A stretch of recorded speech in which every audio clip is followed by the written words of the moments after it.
Got it to Messer in front, backhander scores! The puck back in. Campoli trying to clear it. Burrows is fresh. Got the puck loose to Edwards. Back in for Alex Burrows. It's up in the air. Now McKinnon to the side. Oh! With the left glove! Are you kidding me? What a save! Hey, Canucks Nation, Brandon Alston here, play-by-play for the Edmonton Canucks. You've got it locked in the line change, the Vancouver Canucks podcast.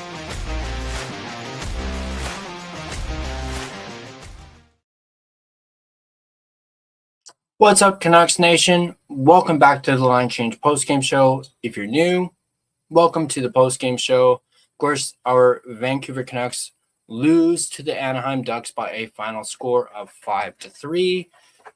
But an entertaining game nonetheless, as you know, they at least showed a lot more fight in this one than they did against the measly St. Louis Blues. Of course, this was ended up being a final score of 5-3 for the Anaheim Ducks. You know, the Canucks were, and I hate to say it, they were right there. And I wonder if actually Adam Foote will say that exact same quote in his post-game presser, which we will, of course, take a listen to a little bit later on. Also, a little bit later on, Gerald will join us in about just under 15 minutes, he mentioned. But let's go over some, before I go into the goals, normally I'm pretty quick to get into the goals and whatnot and all the stats.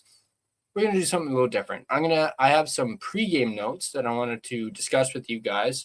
And yes, for if anyone's wondering, yes, I'm going with my Russell look tonight.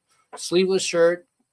I figured spring has sprung, even though the weather hasn't been all that, spectacular and hasn't felt like spring. Still feels like a little bit like winter, but I figured I'd go with my Russell look with the no sleeves. Hopefully Russell does not mind. But getting into the pregame notes, prior to the puck drop, I personally felt as though Tolopilo should have maybe gotten a start tonight, considering that this was now game number 4 in a row for Kevin Lankinen. Although you could make the argument that perhaps Tolo maybe should have started against the Blues, but at the end of the day, it ends up being Lankinen both against the Blues and here tonight against the Ducks. Lankinen was, prior to tonight, 4-0 against the Ducks in his career. He's obviously now 4-1. And of course, Tolo managed to shut out the Ducks the last time they faced off back in, I believe it was January. Now, another thing that I was not really a fan of, well, that's Höglander being scratched again. I'm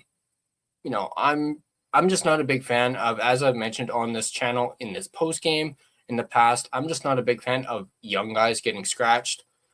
Don't get me wrong, I absolutely loved how Douglas played tonight. That's not a knock on him at all, but I do find it odd how Adam Foote wants to keep scratching Höglander of all people. Like, I know he scratched Sasson the other night. He's scratched Douglas, but he seems to be constantly scratching Höglander. And how do you expect him to be or have some sort of consistency or, be able to get better if he's constantly sitting in the press box? So I don't agree with that at all. Not a fan of it. Obviously, prior to puck drop, I was obviously hoping for some more fight from the Canucks, unlike what we saw against the Blues. And of course, luckily in this game, we saw some of that fight, and we'll get into that a little bit later when we break down period by period. Now, on that note, those are all I have for pregame notes. So let's go ahead and dive into the goals, and let's go ahead and do just that. Let me bring this up here.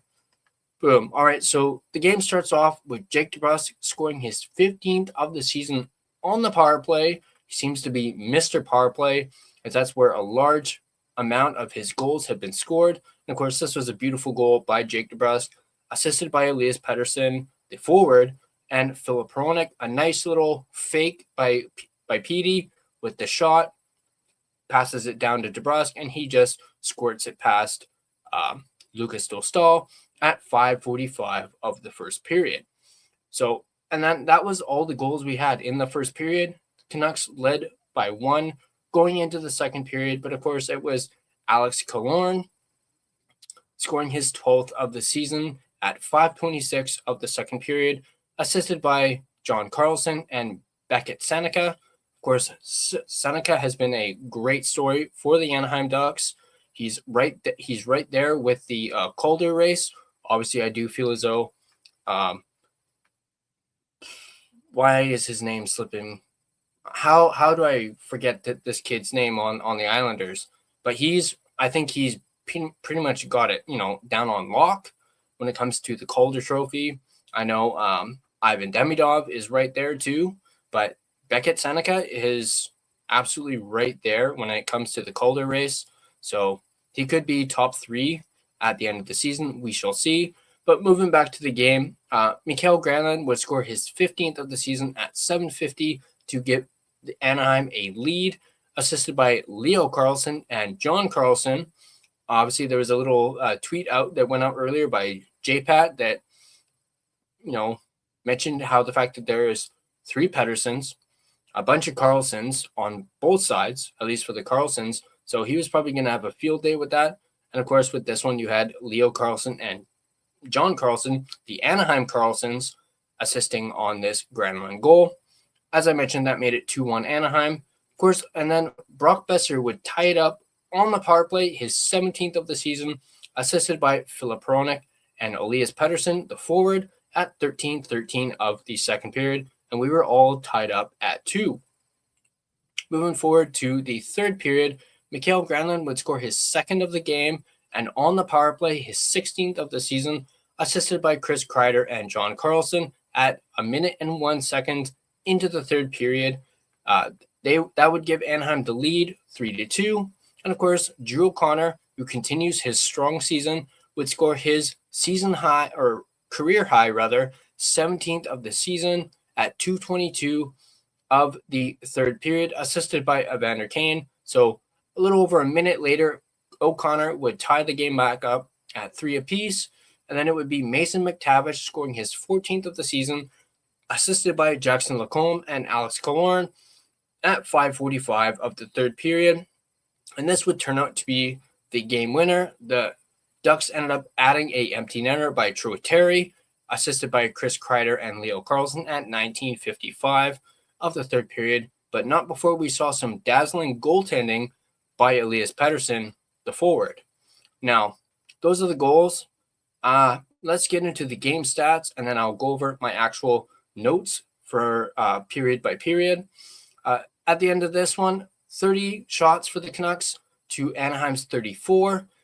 Face-off percentage was 60% for the Vancouver Canucks, a 33 out of 55. And of course, the Ducks were a 40%, 22 for 55. Power play, the Canucks were slightly better, 66.7%, and they went 2 for 3.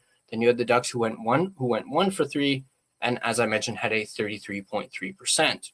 Hits were 21-13 in favor of the Ducks. Block shots were 8-7 in favor of the Canucks. Giveaways were 19 for the Ducks, 14 for the Canucks, and then takeaways were 8 for the Anaheim Ducks and 4 for the Vancouver Canucks. Let's take a look at the player stats. We have here Brock Besser with a goal, but he was a -2 in this one. 18 minutes and 53 seconds of ice time, with his lone goal being on the power play. He also had 3 shots on goal. Drew O'Connor with a goal as well, 16 minutes and 4 seconds of ice time, with 4 shots and 1 block and 1 hit. Elias Pettersson, 2 assists in this one, 17 minutes and 36 seconds of ice time. No shots on goal, no actual registered shots on goal, but he did have a shot attempt that was actually blocked, and he also had 1 block as well, which was, I believe, the goaltending save that he made near the end of the game there. Curtis Douglas was a -2, 6 minutes and 55 seconds of ice time, 3 shots on goal, 2 hits. So he did quite a bit in that, less than 7 minutes of ice time. He obviously had a great chance that we'll talk about in our notes. Teddy Bluger, 18 minutes and 23 seconds of ice time, zeros across the board for Teddy Bluger. Atsu Ratu, a -2, 8 minutes and 29 seconds of ice time with 2 hits. Max Sasson, back in the lineup, a -1, 10 minutes and 30 seconds of ice time, zeros across the board. Jake DeBrusk with that beautiful power play goal in the first period, 15 minutes and 6 seconds of ice time with 4 shots on goal. Evander Kane, 1 assist, a +1, 14 minutes and 36 seconds of ice time with 5 shots. Liam Ogren, a -1, 16 minutes and 36 seconds of ice time with 1 shot. You had Marco Rossi. Unfortunately, his point streak comes to an end. I believe it was at 6 games last I saw. He was a -2 in this one, 18 minutes and 38 seconds of ice time with 1 shot, 1 block, and 3 hits. Then you had Linus Karlsson, who was a -1, and I believe that is 16 minutes and 57 seconds of ice time with 2 shots. And then looking at the defense, you had Tom Verlander, 19 minutes and 54 seconds of ice time with 1 shot. P.O. Joseph, who was also back in the lineup instead of Victor Mancini, or Vittorio, as some may call him, he was a -2. He did have a pretty bad defensive breakdown during this game that I'll get to in my notes. 12 minutes and 48 seconds of ice time with 1 block, 2 hits. Philip Hronik, who had 2 assists in this one, but he was a -3 in this. 26 minutes and 27 seconds of ice time with 5 shots, 1 block, 1 hit. Zeev Buium, who was on the top unit with Philip Hronik, -1, 20 minutes and 23 seconds of ice time with 2 blocks and 1 hit. DPD had 15 minutes and 38 seconds of ice time with 1 block. And then you had Marcus Pettersson with 21 minutes and 55 seconds of ice time with 1 shot and 1 hit. Of course, Kevin Lankinen, 29 saves on 33 shots, led in 4 goals. His save percentage was at .879. Of course, not that spectacular, but also not terrible either. Save percentage was just under 900, slightly. Of course, based on that, 4 goals against. And of course, we know Tolopilo did not start in this one. But going through my notes, we'll go all the way back to the first period. As I mentioned with the Jake DeBrusk goal, great work on the power play. And, PD faking the one-timer before dishing it off to DeBrusk. I really actually like that one from PD. The one time he decides not to shoot it, I actually don't have too much of a problem with it. Then again, who knows what could have happened if he actually, attempted that shot.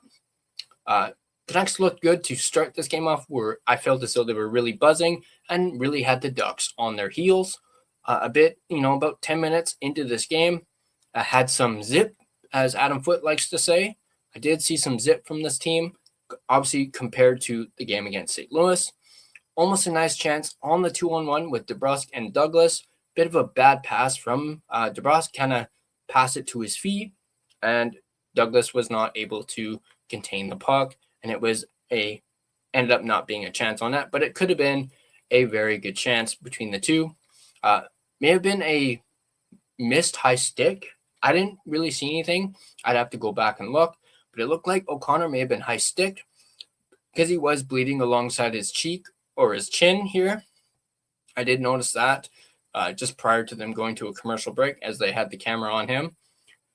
I mentioned earlier, not a fan of Höglander sitting again. Obviously, Sasson, I mentioned, was the last odd man out. Honestly, I never thought Sasson should have been scratched, to be honest, because I feel as though he has earned, his place, in this lineup, having spent the majority of the season up with the big club. Now, hopefully, on that note, once Kane is gone, these young guys won't get scratched next season. Although I'm holding my breath on that, especially if Foote ends up staying as the coach, because I think he'll still end up doing it just because he seems to like doing it because he keeps doing it. Anyway, obviously Langton with some great saves to start this game off, knowing how good this Ducks team is offensively. They got a lot of young talent on this Ducks team. So the fact that he was able to keep them in this game, great stuff from Kevin Lankinen here tonight, despite taking the loss. I absolutely loved how physical Ratu has been as of late. And I also, on that note, I wouldn't be opposed to seeing him put on a little bit of muscle this summer, if he really wants to, lean into, throwing the body around. If he puts on maybe a little bit of muscle, I wouldn't be opposed to that at all. Let me know what you guys think in the chat. Shots after the first period were 11-7 in favor of the Anaheim Ducks. High danger chances were 4-1 in favor of the Anaheim Ducks in the first period. Canucks' obvious lone high danger chance was on the power play. Scoring chances were 6 for the Canucks in the first period. Scoring chances for the Ducks were 9 in this first period. I believe. Okay, so I had Vancouver's shooting percentage. I believe this is. I should know what this is. Shooting percentage. Shots for percentage were 38.46 for the Vancouver Canucks in the first period. The Anaheim Ducks were a 61.54%. And then the Canucks' Corsi percent was 35.71. Anaheim was 64.29. So you can tell Anaheim a bit better in that first period than the Canucks. Expected goals for the Canucks in the first period was 0.36, and the Anaheim Ducks were 0.94. Moving on to the second period, my notes. Missed a good majority of this period, unfortunately, because I was making dinner. So I missed probably 10 to 15 minutes of this second period because I was making some bolognese. I did notice, though, when I got done making dinner, I did see a defensive breakdown on the Killorn goal as Hronek, the lone defenseman back with P.O. Joseph, caught at the goal, caught at the red line. Bad break on the second goal on a rebound. Can't fault Lankinen on that one. I had to use the goal visualizer for that one as I missed that one. Obviously, the Ducks with 2 goals in a little over 2 minutes to regain the lead, gain the lead, I should say. I noticed a nice rush chance by Elias Pettersson, unable to get the shot off on the power play. That may have been his one shot attempt that we talked about earlier. Beautiful setup on the Besser power play goal to tie the game up. I absolutely loved the little kind of partial no-look pass from Hronek to Besser. So I thought that was great. Besser, speaking of Brock Besser, he passes Tony Tanti on the all-time goals leader list, who he is now at 471 goals in his career. So a big congratulations to Brock Besser on that. I know another power play goal by the Canucks on that mention. And then you had Elias Pettersson getting his 500th point of his career, as well as his 300th assist on that goal, on that Brock Besser goal as well. And then you had a great chance from Curtis Douglas, who was coming in on a breakaway and nearly scored his first NHL goal, but he was absolutely robbed by Lucas Dostal on that one. So great chance for Douglas there. He showed some smooth hands for a guy who's 6'9". Speaking of Douglas, I think the Canucks should absolutely look into re-signing Douglas come this offseason. He is obviously going to be a UFA 6 this upcoming summer. So he's going to be hitting the market a little bit earlier than expected. But I do hope the Canucks do take a crack at re-signing him, because you want this guy. I mean, we'll talk about it a little bit later too when Gerald's on. I saw him kind of go after Seneca at one point, because Seneca had this really, I don't want to call it dirty, but it was I thought it should have been a boarding call on Marcus Pettersson at one point in this game. And you saw Douglas go right after Seneca, and Seneca wanted no part of him. He probably looked up at him and went, "Oh, you're big. Nuh-uh. I want nothing to do with you." So hopefully the Canucks do end up re-signing Douglas. Speaking of Douglas, again, bit of a bad penalty taken by Douglas at the end of the second period there. And then another bad penalty by the Canucks, DPD for a delay of game. Obviously the Canucks got a little frantic there in front of the net, and DPD kind of just flung the puck out of play. And Canucks ended up going into the third period on down a 2-man advantage going into the third period. But the Canucks were doing quite well on the faceoff dot after 2 periods. Through 2 periods, they were actually at a 64.1%. I know they ended up finishing at a 60%, but they were at a 64.1% after 2 periods. This is something I really like, having Bouillon paired with Hronek. I think I've said this on one of the post games, that you need to have Bouillon and Hronek on the same pairing. You need to have Bouillon on that first pairing. Just get that chemistry between him and Hronek, have him learn from Hronek, basically be like a sponge and soak in everything from Hronek because of how great Hronek has been playing. Maybe he can rub off a little bit on that on Bouillon.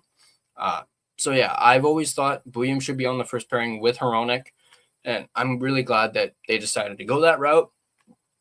I can't tell you if they were on for the entire game, but I know they started the game with William and Hronek on the first pairing. Speaking of Hronek, having another really great game, been consistent all season long, and has really shined since Quentin Hughes left. We all wondered, could he handle a pairing or run a pairing on his own?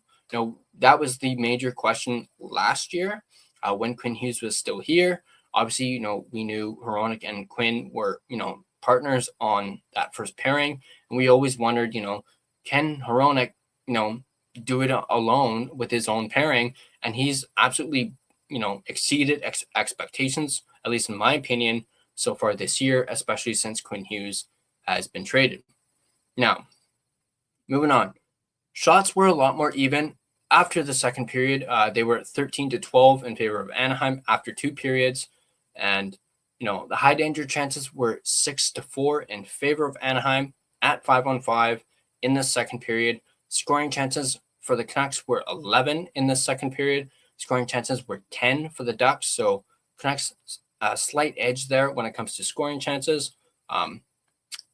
The Canucks' shooting SF percentage was a 42.11. The Anaheim Ducks were a 57.89%.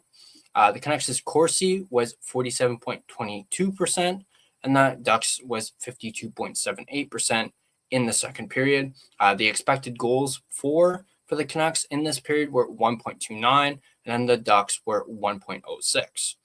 Moving into the third period, did not like that third goal by the Ducks. Bit of a gaffe there from Lankinen. I'm not quite sure what happened there, but I can't blame him too much because he has really kept the Canucks in this game. Score could have been a lot worse considering the firepower that the Ducks have on offense, as I mentioned before. Great goal by Drew O'Connor, getting a career-high 17 goals. He has had a really good season, especially considering he, if you guys remember, earlier in the season, he was Gerald's personal whipping boy, earlier on in the season. So he's really managed to turn things around. So big congratulations to Drew O'Connor on setting a new career high in goals. Great chance great stop by Lankinen on a Gauthier breakaway. We know how good Cutter Gauthier has been this year. The fact that Lankinen absolutely dead robbed him on a breakaway, you'd love to see it. Also, a great chance by Carlson, managed to actually catch Dostal out of position a little bit. So Dostal almost with a bit of a gaffe himself in that towards the end of the third period there. If only that had gone in, we would have probably gone to overtime, potentially even a shootout. And they actually kind of joked about that on the broadcast, talking about, imagine if this game went to a shootout. You have the Ducks who are 8-0 in the shootout, and Lankinen who has not let in a goal in the shootout. So if only.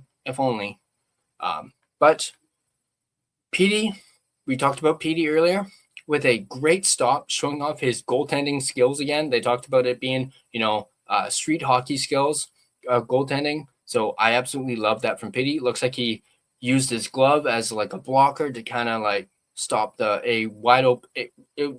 goalie was pulled. So it would have been a wide open net for Troy Terry.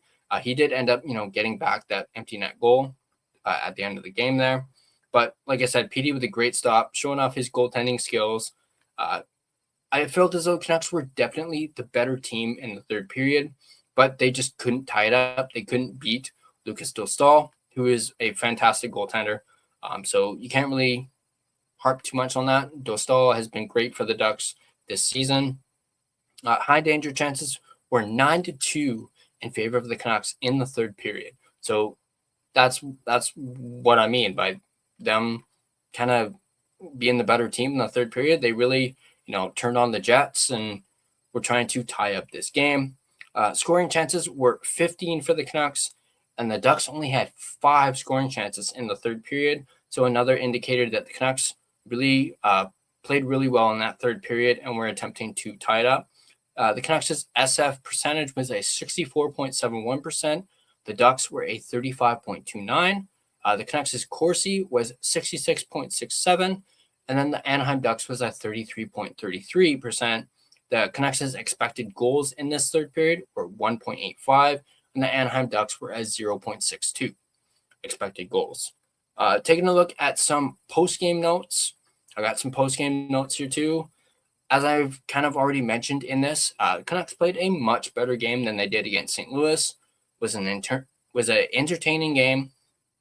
As I just mentioned, the Canucks kind of dominated the third period. Okay, maybe not completely dominated, but they were definitely, as I said, the better team in that third period, but just couldn't beat Dostal, who made some pretty big saves towards the end of the game there.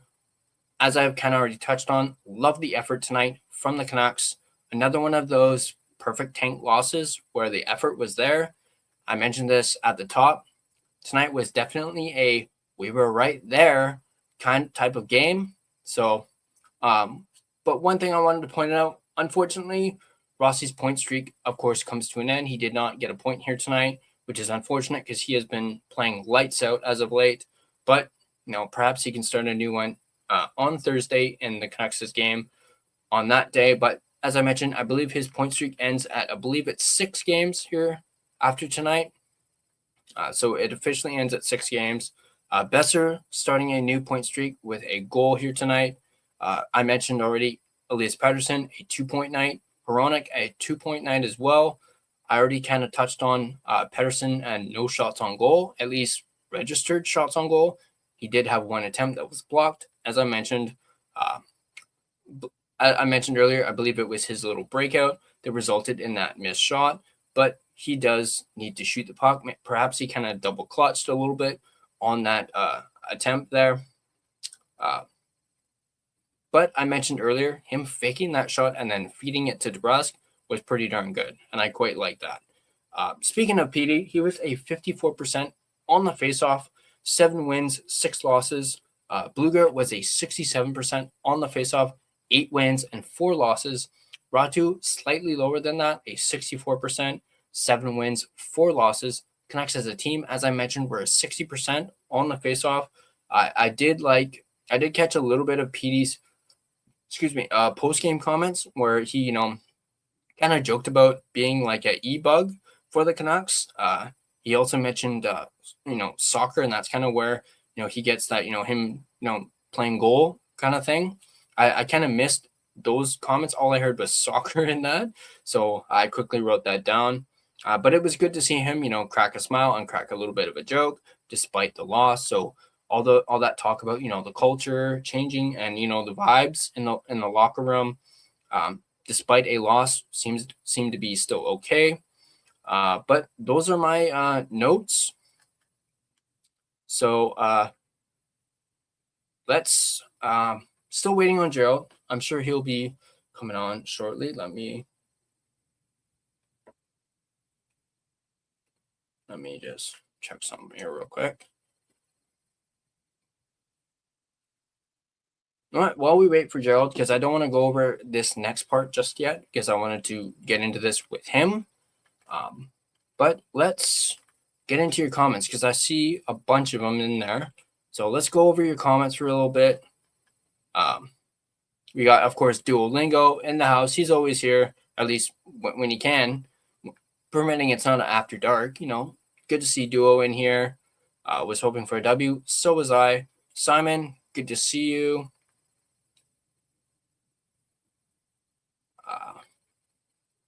Duo, liking the foot signature right there. I do not know that song. I will have to look that song up. I think EP40 heard my Bambi comment and got mad tonight. Shafkovsky, the Islanders kid. Yeah, Schaefer. I can't believe I forgot his freaking name. I knew it was, Matt something. Duolingo, Headspace has a ride.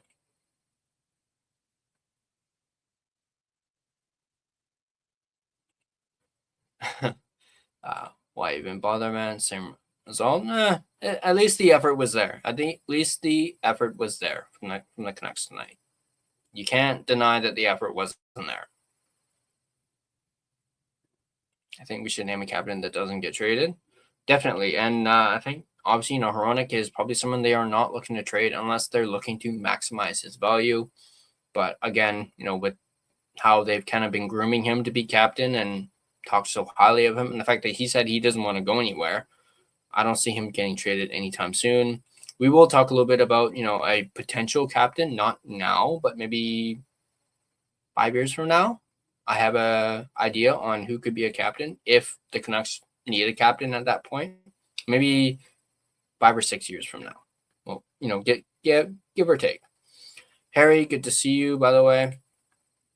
But yeah, we're just waiting on G. Actually, maybe we can get into something else because I did want to get you guys involved in this.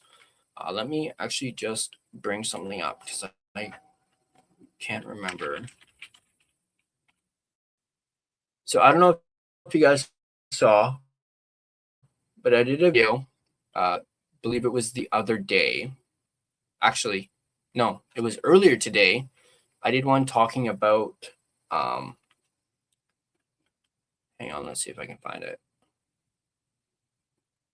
No, basically, in this video, I talked about which Canucks are eligible for contract extensions this summer and honestly who should get them. So if you guys haven't checked that video out, definitely go check that out.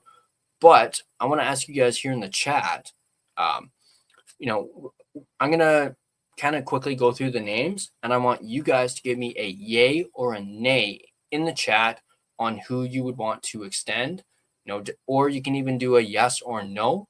I'm going to just go through the names real quick, and after each name, I want you guys to let me know, or you can even put the name beside it as well. Let me know yay or no, or yes or no on extending this player this upcoming offseason. So let's go over the first one. First one, Teddy Bluger. Yay or nay on re-signing Teddy Bluger? Let me know in the comments or in the chat. I'll give you guys a few seconds to do that. You guys can go ahead and do that.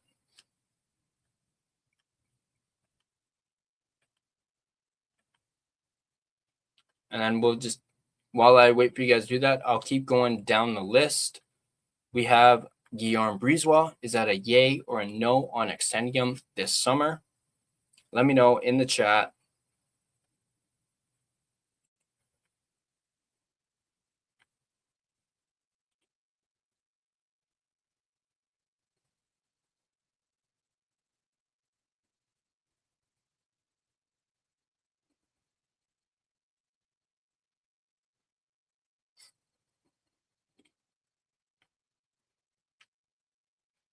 All right, next up.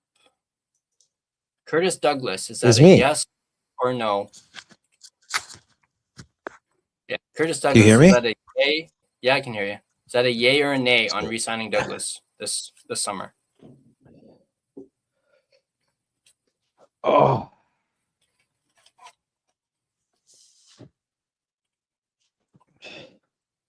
Are you asking chat or are you asking me? Sorry, I just got on. Well, I you apologize you for being can so- you. It's okay. You can answer it too. It's free. It's for the chat and you. Just something fun I thought we could do in the post game. Get a little, interactive.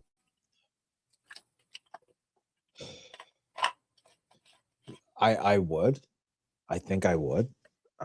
Depends on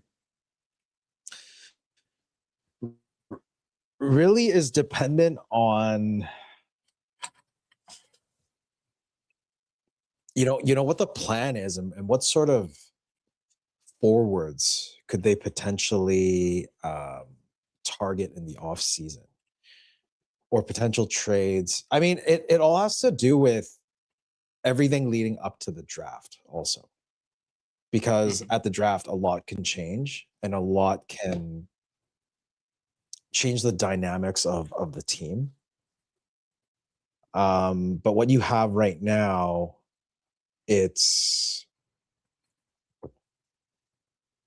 Like if you stick with what you have right now, yeah, I would keep him. Mhm. But it'd be like maybe like a show me deal.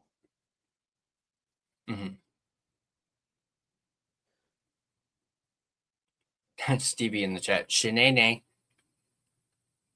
Next up, we have Derek Forward.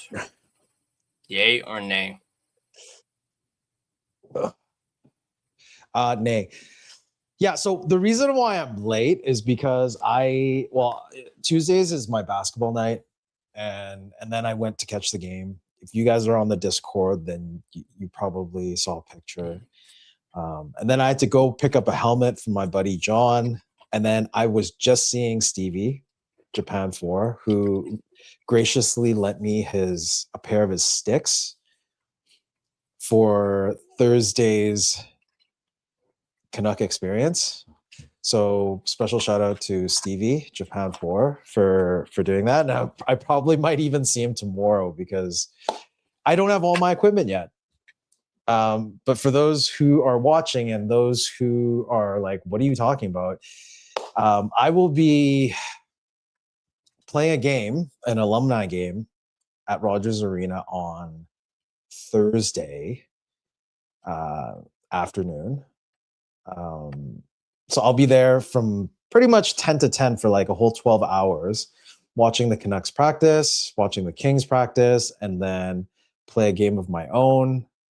And then have lunch with the alumni. And I think we spend some time at the casino at Park, and then we go to the game and watch it from Club 500, where I don't know if Rain is in the house, but he did the whole Club 500 a couple of weeks ago, and I'm excited for that. So that's what's happening on Thursday. So post game on Thursday, I don't know. I might. And for Tyler, if you want to do it because there's no headspace on Thursday. It's going to be moved to Friday. I think the same time. We still have to, like, Irvin and I still have to work things out. But I think I'm going to be passed out to even do a post game with you on Thursday because it's going to be morning till night. And but I'll let you guys know. Irvin wants me to do like a whole session about the experience, and hopefully I'll get some good content, and there'll be actually video as opposed to a live stream on what happened on Thursday. But yeah, we were just talking about sorry, who were we, extend or not? You were just talking about it was Forward, and I think everyone said no. Yeah, I said no on this as well. I'm just going through a Canucks Army article that just has a list of players. So next one is Evander Kane. Bye. Yeah. Urban says extend Kane. What are you smoking? Nah. Yeah, if the cap hits like 1 million. Yeah. Yeah. If he has like 12 million? 1 million. Oh. 12 million, and is that supposed to be like an infinity sign? Oh, 6 times 6. No. Percentage would be 5. I think he might be going for 5, but no. 6 would match PD's contract. Mm-hmm. We got Joe LeBay. Oh, $12. Okay, cool. Oh, $12. Okay, yeah. $12 maybe. Wait, no. Next up, actually, we have Joe LeBay. No, because not even for $12. Because I was at the Canadian Brew House. This is not sponsored by them at all, but I did get tickets to a game last time I went. I met a fellow. His name is Adam, and him and I had a discussion about foot because of Headspace, the BS segment. And we did talk about Kane, and what I said to him specifically was why we didn't trade him at the deadline. And the reason is it's for the cap space. Or sorry, not for cap space. Doesn't matter if it's 5.1 million at this point in the season or 1.5 million. We need the roster space. We need the roster spot for kids. Because at this point right now, if you still have Kane taking up a spot, you have players like Hoglander not being able to play. You have players like Curtis Douglas who might have to sit. You have players like Max Sasson, not having a roster spot for, I don't know, like Kudratsov to come up. Like, that is the problem here right now. It has nothing to do with money. It's more of a roster spot than anything else. Because you can only dress 23 players. And if you have Kane dressing as one of them, then we're done. So I don't care how close, the Kane family and the Aquilini family is. What's done is done. Just let him get his 1,000 games and we'll call it a day. And yeah, you can't get a beer for $12 at Rogers. $12 at Rogers. Yeah. All right. Next up, we have Joe Uppbeat. Yay or nay? I actually really liked Joe Uppbeat in the beginning of the season when he came up, when the injuries started piling up. Joe Uppbeat actually played pretty well, and given that if he's in Abbey, I would re-sign him on a 2-way contract just in case there's a chance he can come up. But that's me. Yeah, and even in this article, it says, he had a terrific training camp, provides size, physicality, and experience down on the farm. It says nothing about, the big club, but he would definitely work out in Abbey. Yeah. Next up is Patera. Yay or nay? No. Yeah. I mean, Patera was brought in. Patera was brought in mainly as a insurance, just in case, Demko falls, Lankinen falls. That's why Patera played, and Tolpil was injured at one point. But he didn't play very well, and you could probably find another goalie somewhere that could do the same job in the off season. But the biggest issue, I think, is with your main guy, Tolopilo, and what's going to happen with him. Because if Demko is ready for training camp, then you can't have like a 3-headed goalie situation. And like, what's going to happen? I don't think Tolopilo can go back down to Abbey as of the beginning of next season. I don't think he can, even in training camp. He has to clear waivers in order to go down, like, no matter what. So we're kind of screwed. So why sign another Patera? Like, you have Medvedov down there, but he's not ready, obviously. And then you have Ty Mueller. Yeah, I don't know, man. Like, the goalie situation is really tough when you have, what is it? 9 plus 5,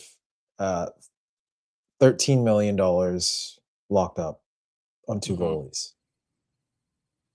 Like, that is a huge asset management issue. Like, I think management needs to decide what to do with Lankinen and Demko. And the way Adam Foote is playing Lankinen right now, it feels like he's trying to maybe boost his showcase him a little bit.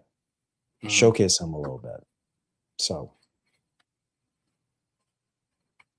And then Urban does say just carry 3 goalies. You only have 2 by November. Yeah.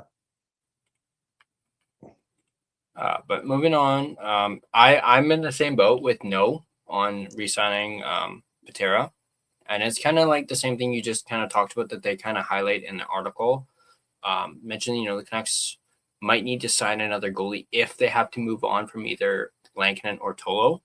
in the offseason, but they would likely look to sign a younger veteran with a bit more upside than Patera. But that is probably, slim chances of that. Old Trisket legs, Demko. I saw that. We're going to move towards more RFAs, like pending RFAs. First up is Neil Zaman, who I honestly completely forgot was even still a part of this organization. No, you know what? At one point, they almost brought him up. Mm-hmm. Because at the trade deadline, I think Neil Zaman was the next to come up.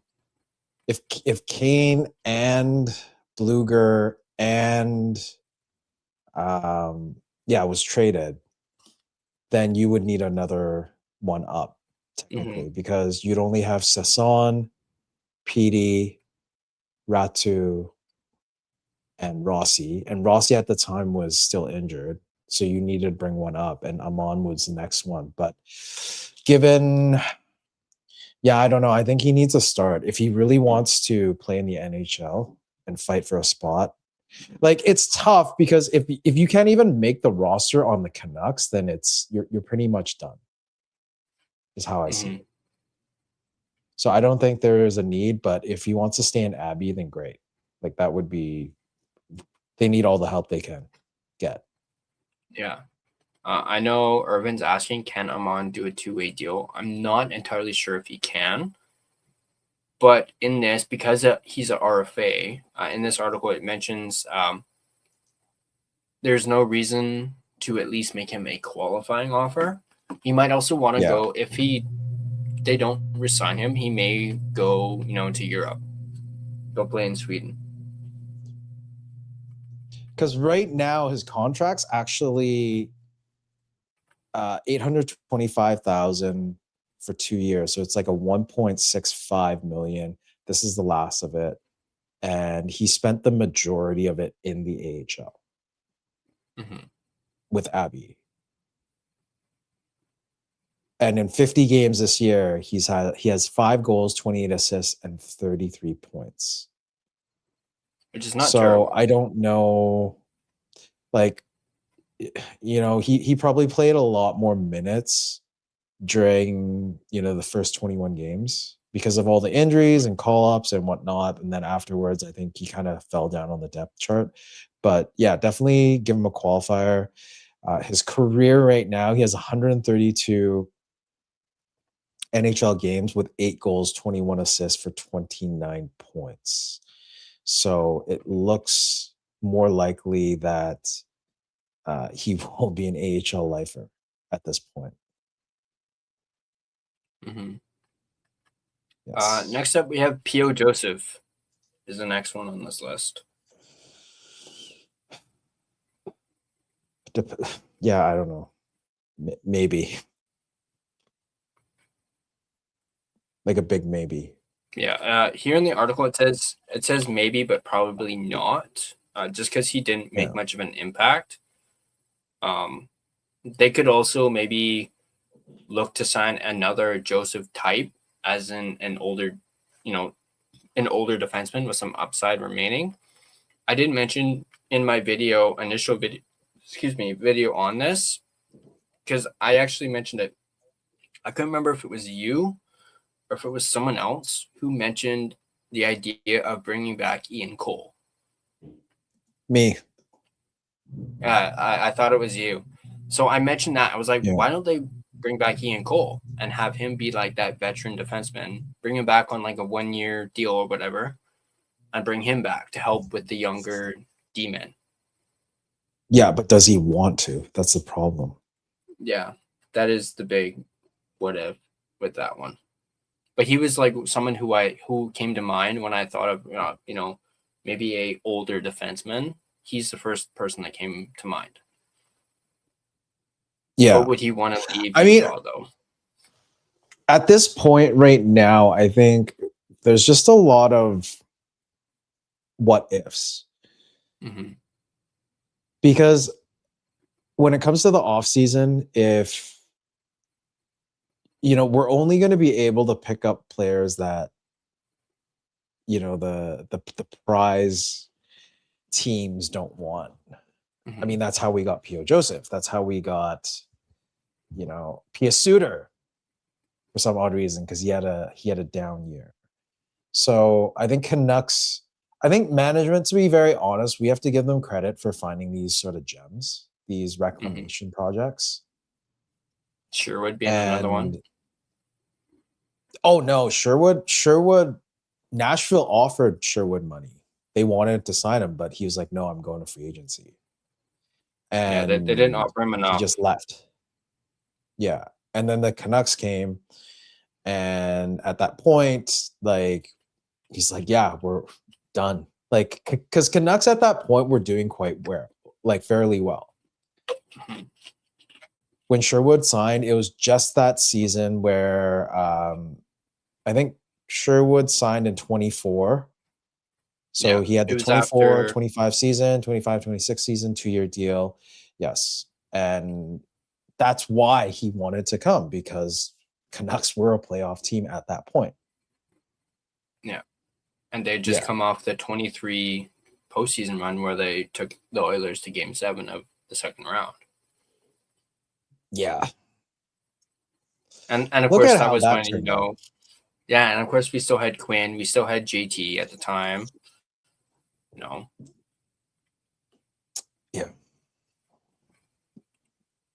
All right, moving on. We have Klimovich, Danila Klimovich. Yay or nay?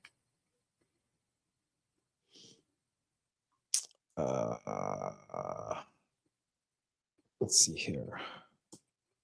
He is in year 5 with this organization, and he has never played a single NHL game. He's 23 years old, right shot, 6'2", 203 pounds, pretty big body.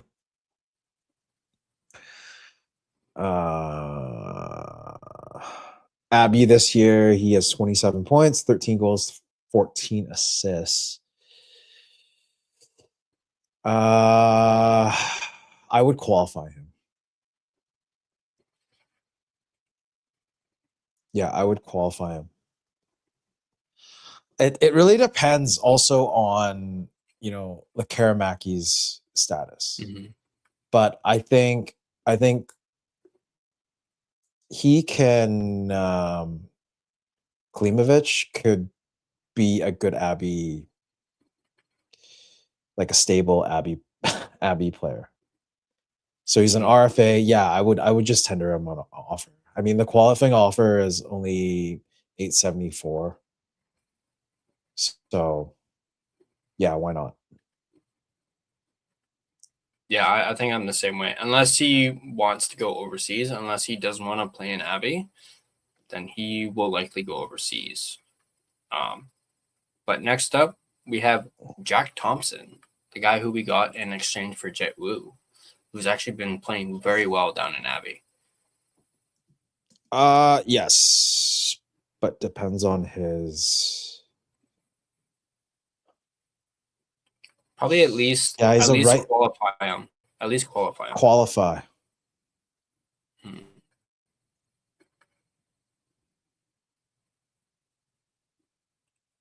He's another right shot D. Like, yes, you have to qualify this one. You can never have an abundance of right shot defensemen. I mean, he's on the he's the average. He's 6'1", 190 pounds. With the San Jose AHL team this year, 12 points, 3 goals, 9 assists, not bad.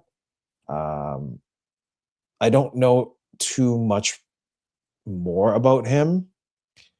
But yeah, either way, I would qualify him. Yeah, and he's younger than Jet Wu was. He's a fair bit younger. So there's some upside for him. I personally haven't seen too much because I haven't been able to watch any of the Abbey games. But maybe I'll talk to Brando or B-Man about him. But I have heard that he's been playing lights out in Abbey since he got traded. Yeah. It also depends on Mancini, right? Is he going to be an AHL lifer, or is he going to finally make the step next offseason or next season? Very true. Sorry about that. The fly just flew in front of my face, so I was trying to catch it. Next up, we have 3. So they've grouped 3 players together, and that's Clayton Cole, Jaden Grube, and Chase Stillman.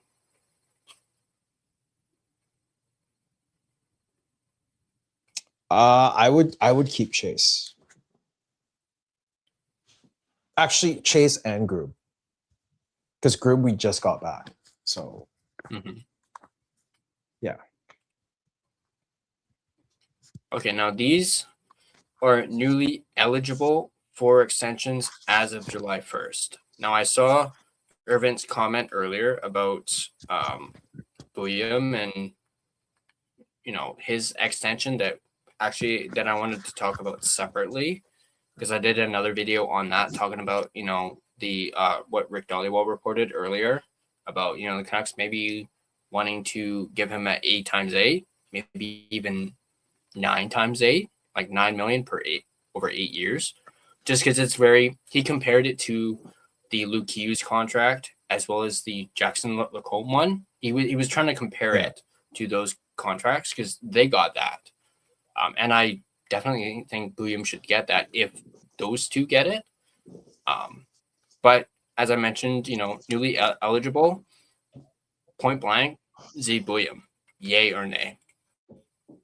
Not necessarily 9x8, but just extending him this summer.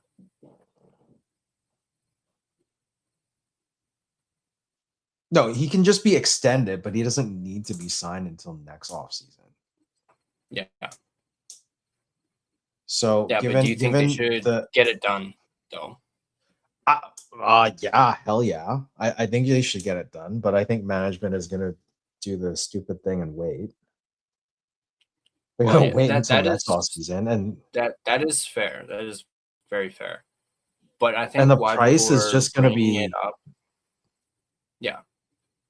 But the reason people are bringing it up now is because remember, September 15th is the deadline where they can't have 8-year contracts. So that's why they're thinking offer them an 8-year deal now, because you won't be able to after September 15th. So lock them up long term with that 8-year deal, whether it's 8x8 or 9x8. I'm not particular for either one, but if it's 8-year deal, do it now, before that September 15th deadline. Because then you can't. I mean, it would be it would be ideal, because if they actually do extend them to the 8x8, then this rebuild is going to be focused. It's going to be centered around Buell. Yeah. So yeah, I mean, might as well. Like, instead of these stupid bridge deals that they did with Quinn and then with PD, like, I think might as well just do it. Just rip the Band-Aid off, do it. But like, the comparables were Luke Hughes, and look at how that's gone. Like, Jersey's gonna have to do like it's gonna suck to play in Jersey. So yeah, I mean, all for it if they can. Be right back.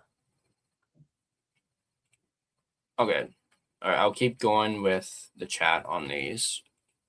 But actually, first, I will quickly answer this. Where is it? From Shardle. Yes, they are real tattoos. Yeah. Complete, full arm.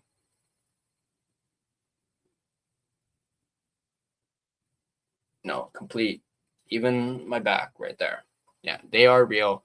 Don't worry, they're not those stickers or anything like that, or paint. They are real tattoos. Yep. Now they're rub-on tattoos. Shh, Irvin, stop spilling my secrets. No, I'm kidding. Yeah, no, they are real. Don't worry. See? There you go. But we'll get back to these names. Next up on this list is Filipino. Yay or nay? Let me know in the chat, or yes or no in the chat. You guys probably already know my answer on this one. Mine is obviously a no on extending Hedl for obvious reasons because of his injuries. And I think it would be irresponsible to talk contract until that changes. So, yeah. I mean, the Canucks they already extended Demko when they know he's injury prone. So the last thing you want is for Canucks to do that again. If they extend Hedl, probably going to have a lot of Canucks fans up in arms going, what are you doing? So.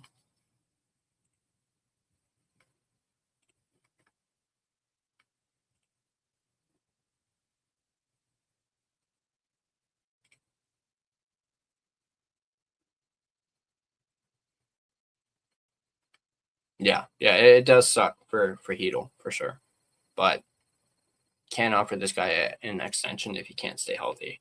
So then again, we said the same thing about Demko, and look at what they did. There you go, and extend Demko. But at least Demko is only 3 years, but I guess it's a little bit different when it's a goalie compared to a forward.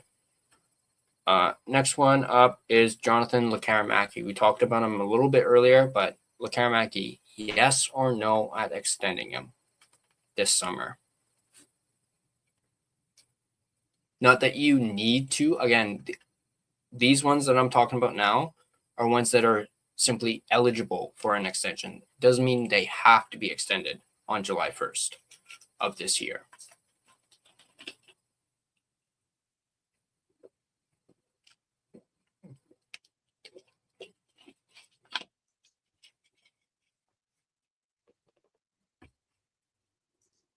Yeah, I think oh my God, Lekaramaki, I think they are gonna wait on him. I would extend him, but I think they're gonna wait on him. Yeah, he's definitely someone who I'd wait. Did you hear me mention Hedl? I'm assuming, is that a no for you? No.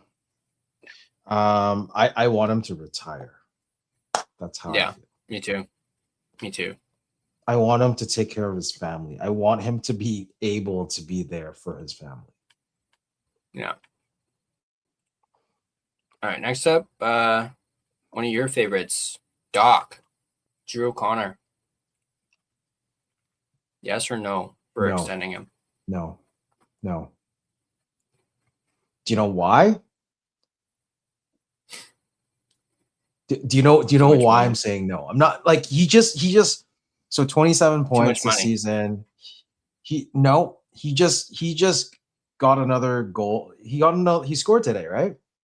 Yeah, he has passed his career high. So he's 17 goals is his new career high as of this year. 17 goals and 7 points, right? Yeah. Yeah. So the reason why I say no. Okay, how about you answer first? Do you yes or no? For me it's a no. Not for the same reasons, just because probably not for the same reasons, but why?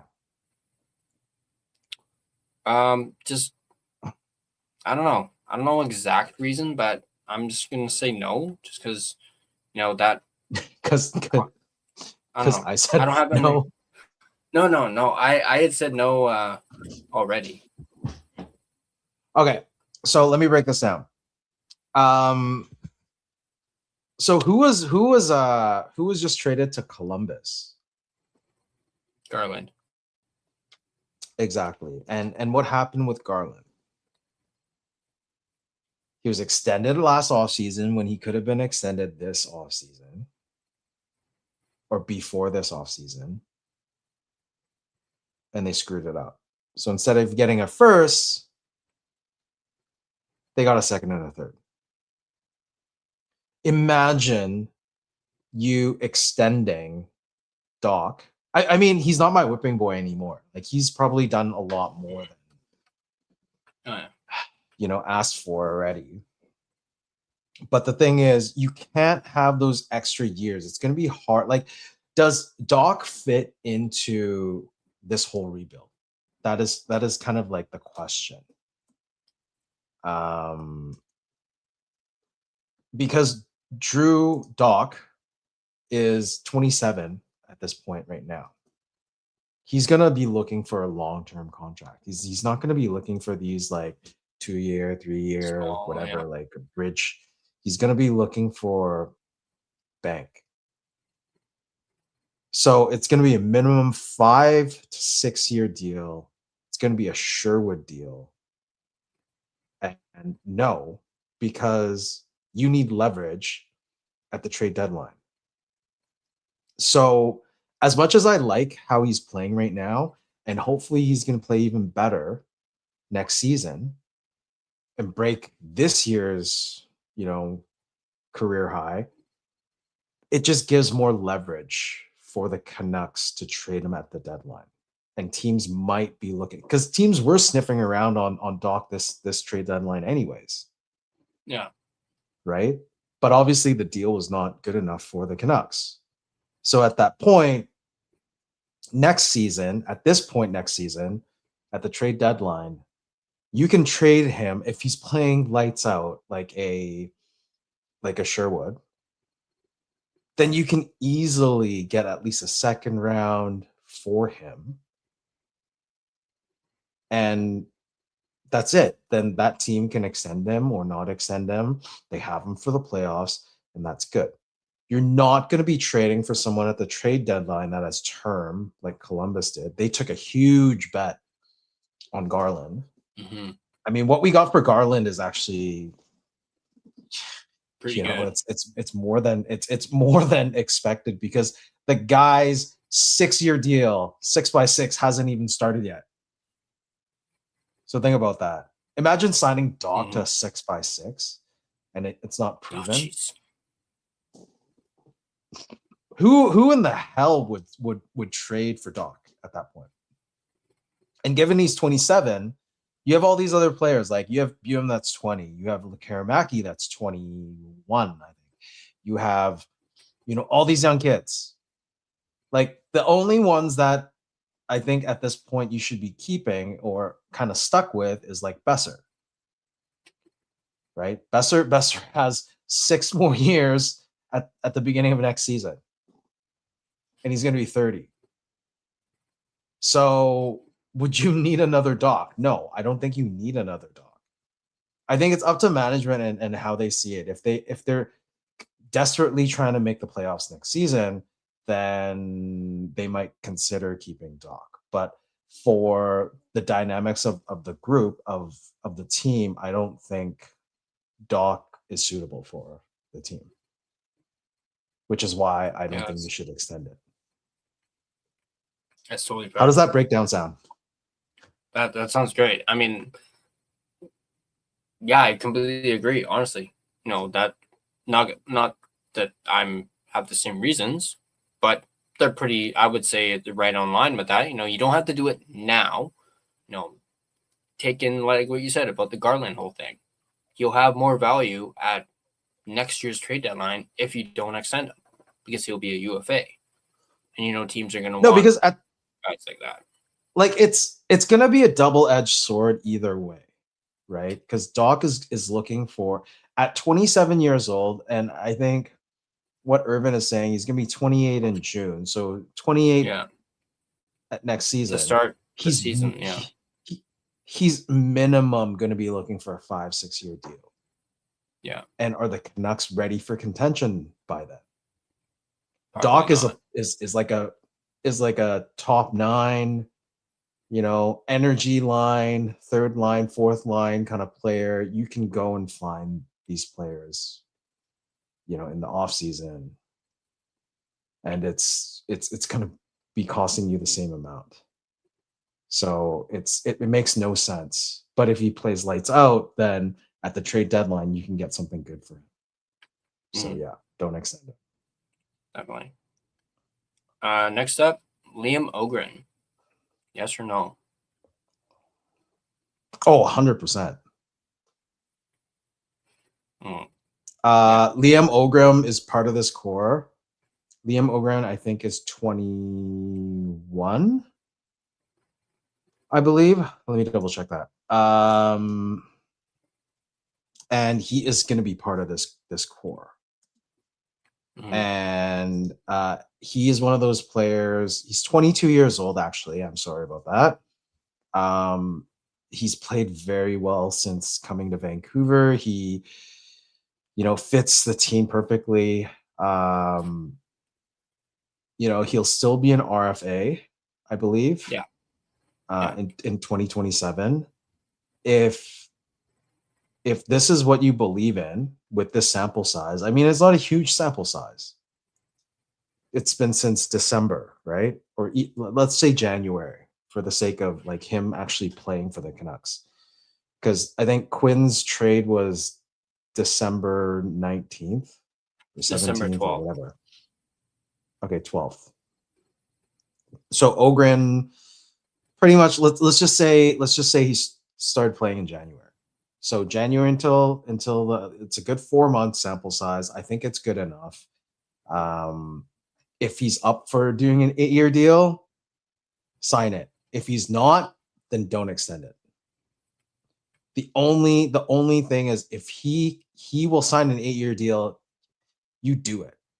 But if he's like, even for a 7-year deal, I would sign. Because after the 15th, I believe it goes down to 6. The max is 6 years. So for a team extending someone, and then the free agent is, I believe, 7. Yeah. So if only if he'll do 7 or 8 years, then extend him. If he doesn't, then just wait it out. Like I would do a, for Ogren, if he's willing to extend an 8-year deal, I'd give him 7. Do like a 7x7, 7x8. But if he's not willing to do that long, then just wait it out. Yeah. Mm-hmm. That is totally fair. And they do kind of mention that in the article too, where they they mentioned you might not want to hand him a full 8-year deal, but you could easily sign him at a reasonable rate for 4 to 6 years. Could sound appealing as well. No, because if 4 to 6, yeah, that's true. But I think for Ogren, with his upside, with his, with the sample size and how he's worked well with this team, and also looking at his pre-draft, draft +1, this guy can play. Mm-hmm. If you get and I would love to see him with Lekaramaki to start the next season. I think it would be great to have Lekaramaki and Ogren to do either the 3rd line or the 4th line to start the season. If they have enough players, then give them top line Abby. But no, I don't think so. Like, I think depending on who they draft at this year's draft, the way I see it is, if the Canucks are lucky enough, to get McKenna and the Ruck twins, is put them in Abby, give them top line minutes till the end of the year, and then bring them up in the new year. And then at that point, you would have, so I would have Ogren with Lekaramaki playing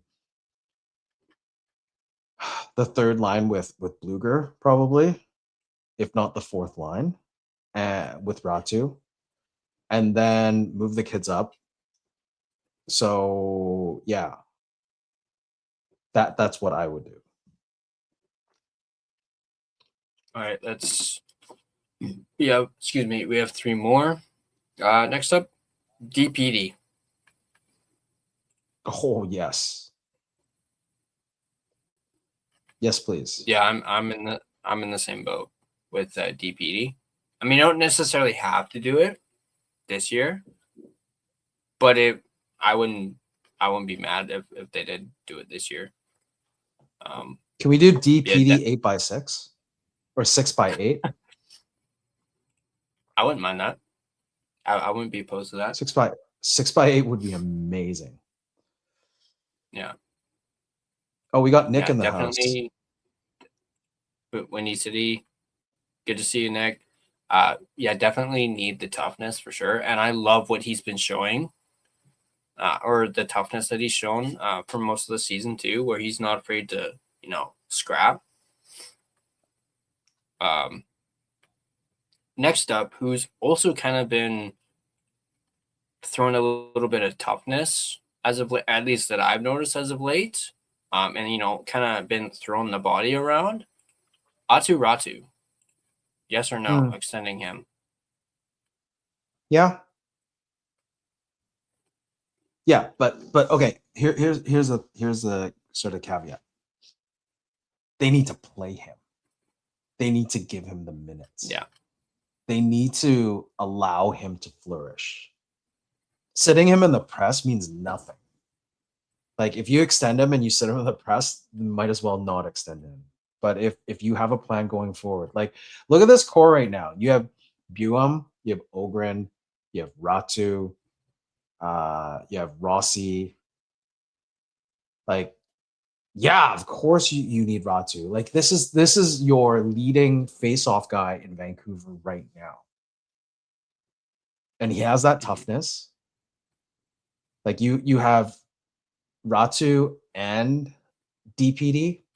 Come on, man. Like that's great going forward. But I don't see the Canucks giving him a 7-year. Like I think they're gonna do like a bridge deal for Ratu. Especially if they keep Foot. Yeah. If they keep Foot as head coach, then yeah, maybe like a 2-3 year deal. I did mention this earlier before you hopped on, how much, I love how physical he's been as of late. And I also mentioned how I wouldn't be opposed. Like, I'm not saying he has to do this, but I wouldn't mind if he ended up putting on some muscle this summer so he could keep, dishing out those hits. I mean, he doesn't have to. Obviously, we want him to focus on, face-offs and whatnot. But if he wants to add, some, a little bit of Kiefer Sherwood to his game a little bit when it comes to the hits, I wouldn't complain. If he wanted to, throw on a few pounds and gain some muscle, I wouldn't be mad at it. If he can learn anything from Sherwood, then yeah. Because looking at Sherwood's last off season, and I heard because the Sharks were playing Philly today, and the reporters were asking Rick Tocchet about Sherwood. They called him Keither. When I heard that, I was just like, he's been there for a couple of months already. The guy's like Chief Keith. Why would you call him Keither? Like, are you?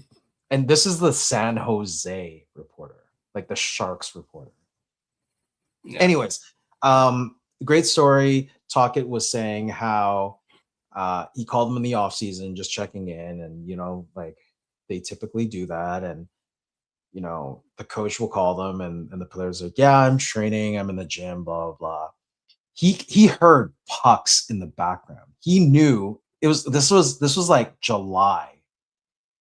This was July or like early August, and this guy's in the rink shooting pucks, working on a shot.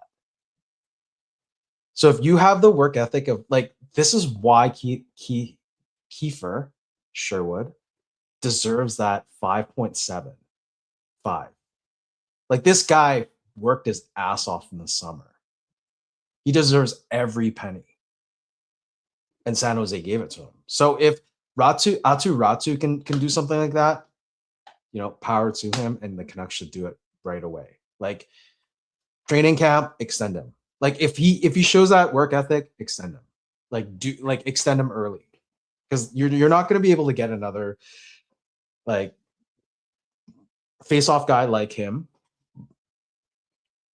to replace Bo, who we lost, who also worked his ass off that off season before he got traded.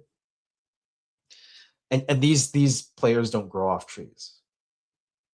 Like, work ethic is something that you don't like. I mean, you can it can change, like you can get it, but if that person has that work ethic, you should just keep them. It's like the Sedins. Like, this is a perfect example, and I think this is what Atu Ratu needs to do. But yeah, beef him up. But yeah, I think what Stevie's saying, 1.5 for 4 years. No, I would give him, like, if he does beef up in the offseason and works on everything, like the details and all of that, I'd be willing to go as high as 3 for 5 years. 3 million for 5 years, because the thing is, with this rebuild, you don't know when it's gonna happen. Like, you're gonna have to go through at least 2 drafts before you actually have like a legit like playoff team, and the year after it'd be a contender. And if you have Ratu, in the system, signed, ready to go, then yeah, 3 million, 5 years. Plus, he's still relatively young. I think some people kind of forget that he is still really young. I think he's not even 25. He's like, what, 22, 23? He is 23. Trying to find his birthday. But as of right now, as we speak, he is 23.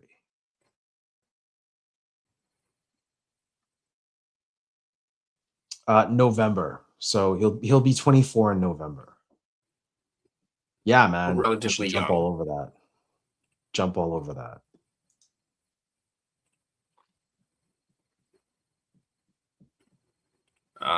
Last one, my boy, Tolipilo. Yes or no? Dude, there's like, not until you fix this goalie situation, there's no point in talking about it. There's absolutely no point talking about it. And as much as I love Tolo, I'm not even saying do it. No. Like, it's literally like, if they need to trade him to avoid placing him on waivers, although that being said, they might get better value if he had term, like in a trade. If he has term, but you don't have to do it this year. You can wait.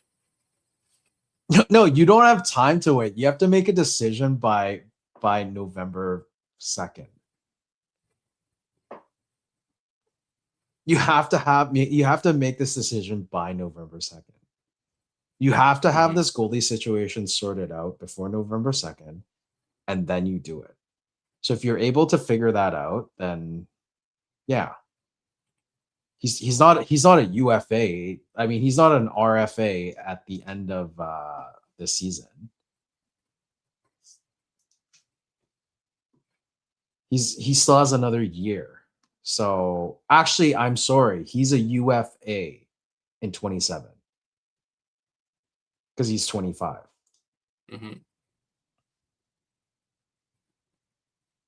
If he's not lost to waivers. But yeah, I am pretty sure this is.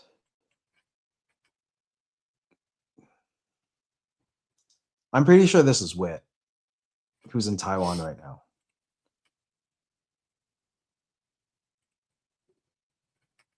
Yeah, because if it's not Wit, yeah, it has to be Wit. Yeah. All right. That was that article. So that was done. There was something else I want to talk to you, non-game related, and I think someone mentioned it earlier, talking about the Ruck Twins. I know you touched on the Ruck Twins. I might have some bad. Stevie. Hold Stevie up. mentioned it. I'm gonna pull up that. Yeah, I'm gonna pull this up because Stevie and I kind of talked about it earlier today. Stevie's in a group chat with me, and he threw this picture, which I technically can find on my phone, but he was talking about Craig Button's top 10 draft picks, and funny enough, Liam Ruck is top 10 right now. Yeah. On his list. And that is scary. Yeah. That's like really scary because God, where is it? I remember seeing it in the chat. But anyways, it's why I say this is because it's going to be very hard for the Canucks to get both Ruck twins if they get McKenna at this point right now. I mean, the only scenario where this works is somehow they're able to get another top 10 pick. Because, I mean, Craig Button is saying 10, but I don't think teams would go like the 10th overall pick is not going to be like, oh, we're going to take Ruck because Craig Button told us to. Yeah. But he's going to land. His stock right now is so high because of what they're doing in Medicine Hat right now. Mm-hmm. It's absolutely ridiculous. Their season just ended. Their season just ended, and they both are at over 100 points. Yeah. So it's at this point right now, if you get McKenna, that means you're going to have to package, because let's put it this way. Whoever gets Liam Ruck, they're going to try to get his brother. Oh, yeah. Like no team, like I don't think any team will take the brothers separately. They're twins, for God's sakes. The last time this happened was the Sedin twins. And if some way the Canucks can, let's put it this way. If Minnesota loses in the first round and that pick becomes, you know, I think it would be a top 20 pick if they lose in the first round. Actually, I'm sorry. It would be probably a top 16. Like if they lose in the first round, yeah, it could potentially be a top 16 pick. Because it's by ranking it by positioning, right? So if they get knocked out, they could potentially be, because 8 teams make it on each side, so it'd be top 16. If they can somehow, if Minnesota loses, if they package that 16 overall or that Minnesota pick with someone else like Niels Höglander, or they throw something else into it to get into the top 10 or top 15, great. Because if Minnesota does lose, okay, if Minnesota ends up winning, then their pick's going to be like 31, 30, 29, 28. So it'd be a lower first round pick. Then you'd find a harder way to move back up. But if they lose in the first round, then it'd be easier for the Canucks to somehow creep up to top, 10 to 15. And at that point, if you get the Ruck, if you get Liam, then you're going to have to find a way to move your second round pick higher if the other brother is projected higher. So it's going to take a lot of maneuvering, but it also has to, like, we'll know by May 5th. We'll know by May 5th because that's when the draft lottery happens, right? And we'll know if Minnesota is still playing or not at that point. Then you'll know if you can get the Ruck twins. Yeah. Yeah, I was literally gonna almost say the same thing. Although I'm hearing that, because I think Liam is the one who's Craig Button said was top 10. Like he's the higher ranked between the two. They're saying Marcus could be first round. Like he's moved up into potentially the first round. I wouldn't doubt that, to be very honest. So both of them may be out of the Canucks' range unless they were to, like you mentioned, trade up their Minnesota pick or even getting another second round pick on top of that. Somehow having 2 first round picks back to back, that would be really the only way they'd be able to get the Red Twins at this point, I'm thinking. Like it's very unlikely because at this point right now, unless the Canucks somehow fall to third, they're not going to get McKenna. Then they can probably get a back to back. But if they get first overall, there's no way they're going to trade that first overall just to get the Ruck Twins. Oh hell no, no way. Other scenario, hypothetical scenario would be if they get second overall. Would you and the other team picks Gavin? Would you give up on Stenberg and trade down? I mean, obviously, if you get third, you're going to trade down. Yeah. But if it's a second and it's Stenberg, would you trade? No, I wouldn't. I would trade it to Chicago. I hope Nick is in here. I would trade it to Chicago so Stenberg can go to Chicago. And then at that point, I think Chicago would probably have a top. They'd have a top 5 pick. And then this is gonna take like some Brian Burke magic. And I don't know if if you somehow lose out on the Gavin sweepstakes, would you go as far as trading to get back-to-back first-round picks to draft both Twins, like how Berkey did it? How Berkey did with this team? Like, would you do that? But it's different, obviously, because the Sedins were ranked, pretty much second and third.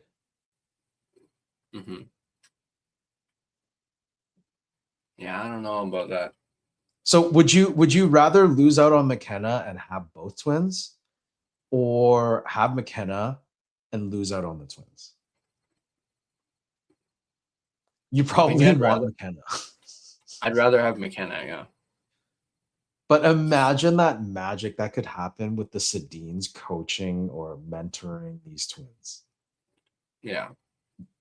And here's a side note, because I was talking to someone about, I was talking to Stevie when he was giving me the sticks about how PD got his 500 point this season. So I think it was 200 goals and 300 assists. It's like perfect 500.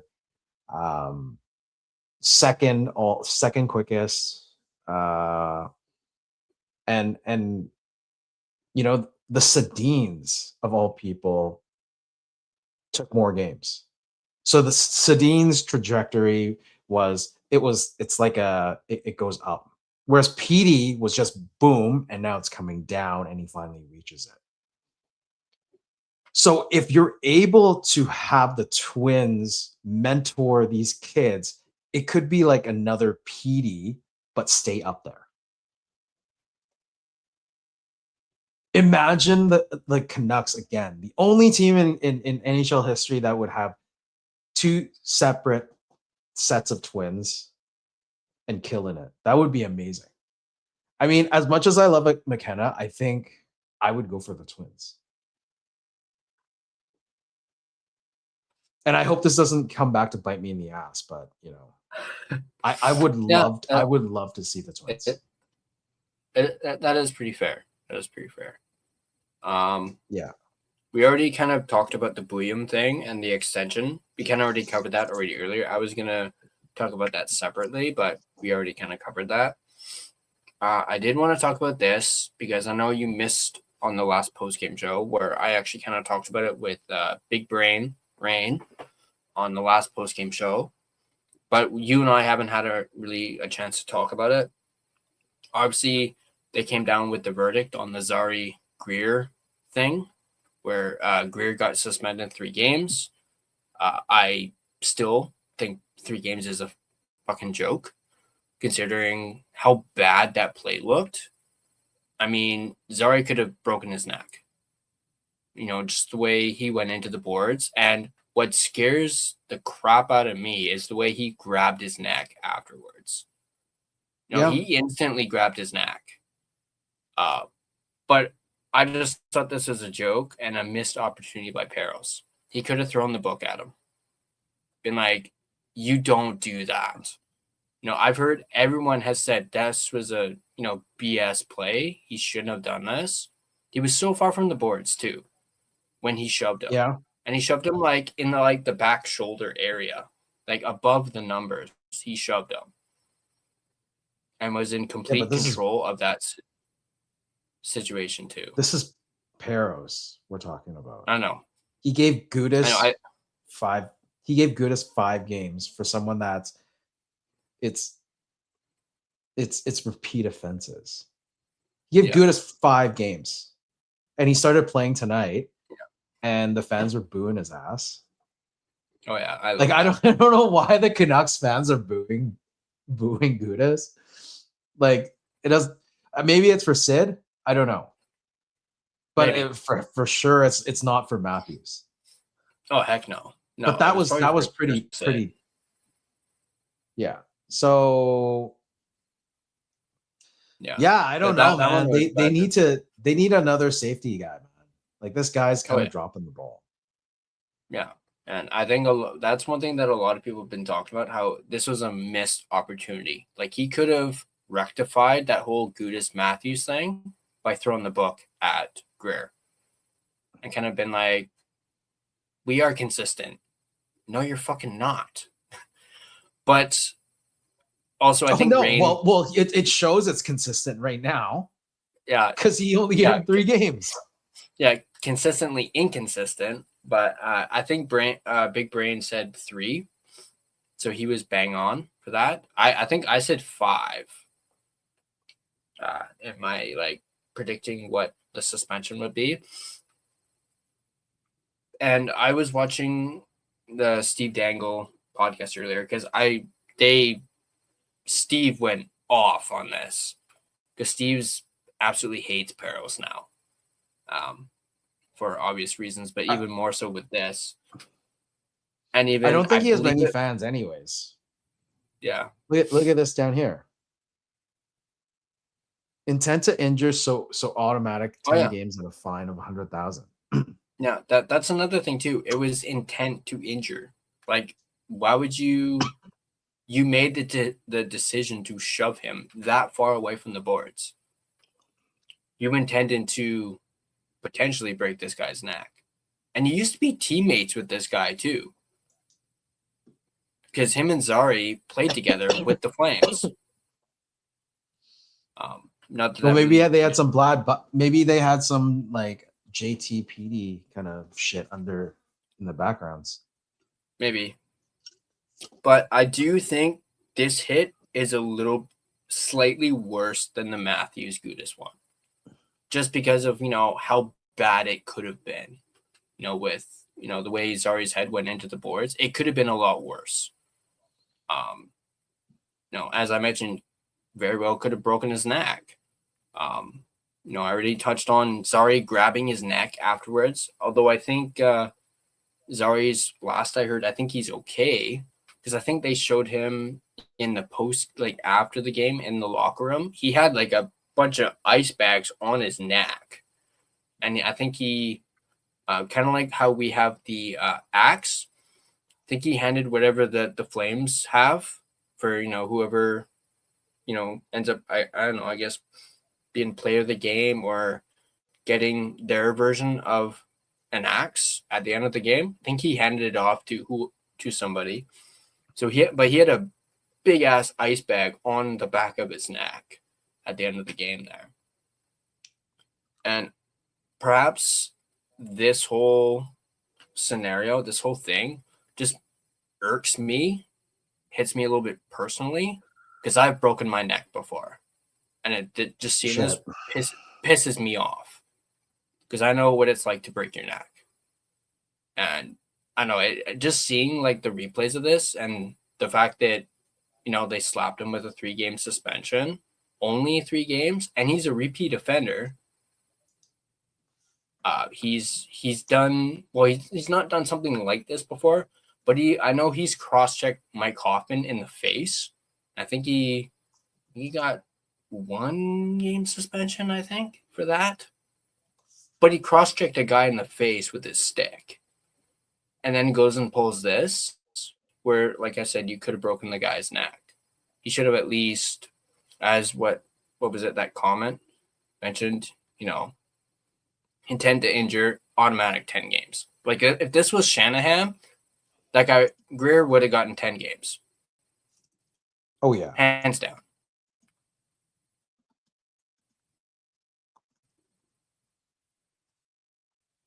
But I think George Peros is a fucking B, and he kicked out.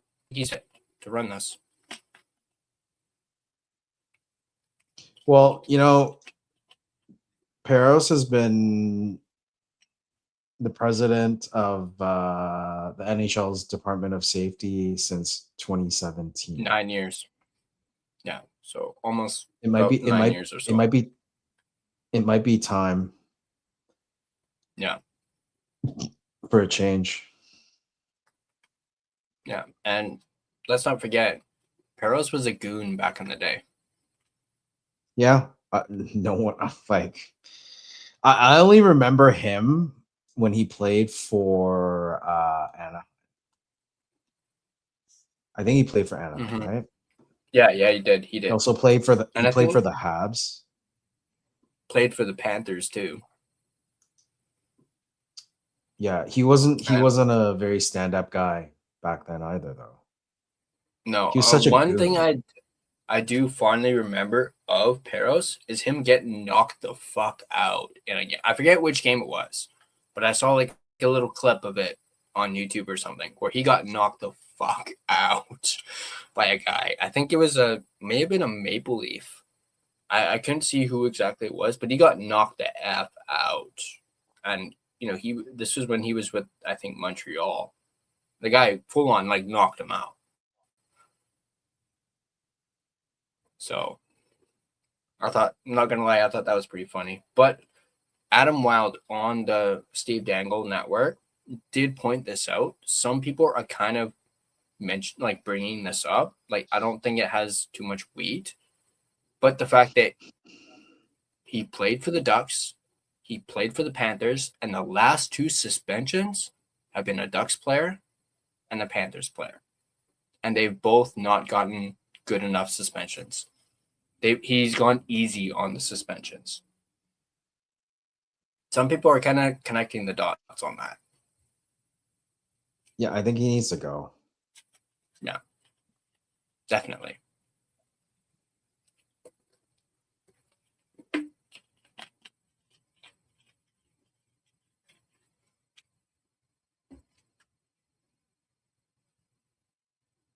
Hey, did you talk about like how in depth did you talk about the game today? Pretty in depth. I had like I don't know if you can see the notes, but I have a lot. I had pregame notes. I had notes from the first period alone, second period, and then the third period. I even had like the Corsi and the expected goals. Wow, you're prepared today. Oh yeah, I was full. I even had high danger chances, scoring chances. Wow, you're learning from us. Yeah, here I'll look at the high danger from the first period, just because since I know you missed it. High danger chances in the first. No, it's okay. Period. I can go back and look. It's fine. It's fine. Well, they were 4-1 for the Ducks in the first period. Yeah, the game was it. I actually threw in a bet at like mid third period. I thought the Canucks would have tied it. Like I had a feeling. Well, I thought they'd finish off the whole Canadian wins tonight. 6 out of the 7 won tonight, and Canucks were the only one to falter. Like it just sucks. Like to wear this jersey, and it's just like you're the only Canadian team that didn't win tonight. How like it's just super disappointing. My bad, Irvin. I must have been part of the clip that I watched. It looked like the player knocked him out. But no, apparently his face just simply hit the ice. And he knocked him and that's how he got knocked out. So that was my mistake on that. That's why you do your research, kids. Just it looked like he got knocked out because the player was kind of standing over him, so it looked like he got knocked out. But it was in a fight. So what did you think of PD's game tonight? I thought it was okay. I know he only had like the one shot attempt, so he technically did not have any actual registered shot on goals, but he did have that one attempt that he kind of gaffed a little bit on, where it looked like he kind of double clutched a little bit, and then it got blocked.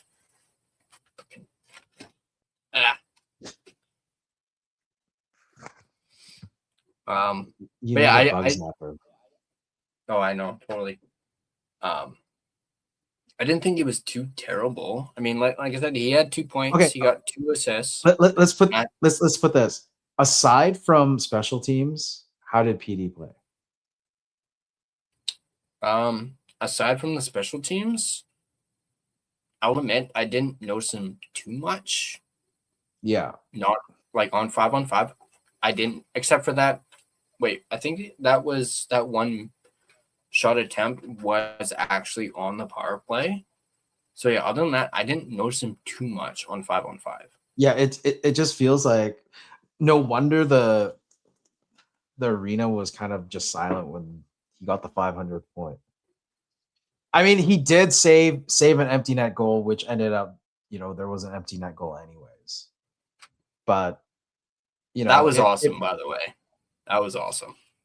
I love that he did that.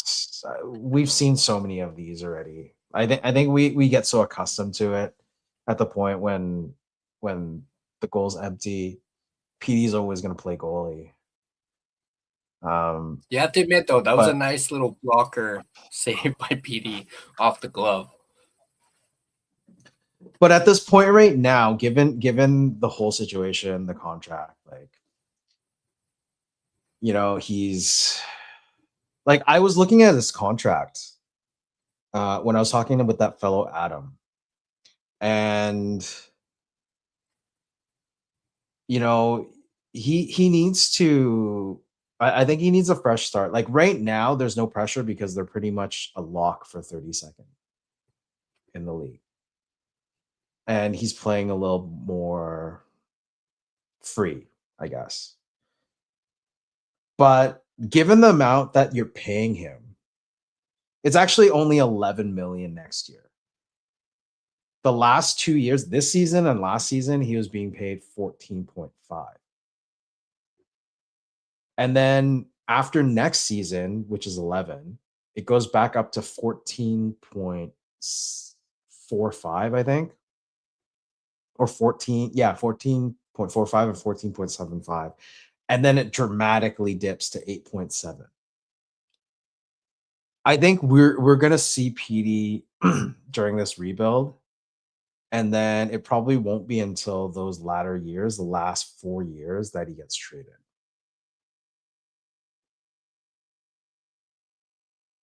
Mm-hmm. Yeah, I can see that. I mean, I'm just looking at his stats right now. They haven't updated them as of like tonight,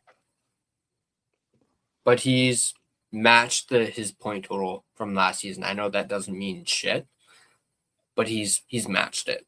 from last season.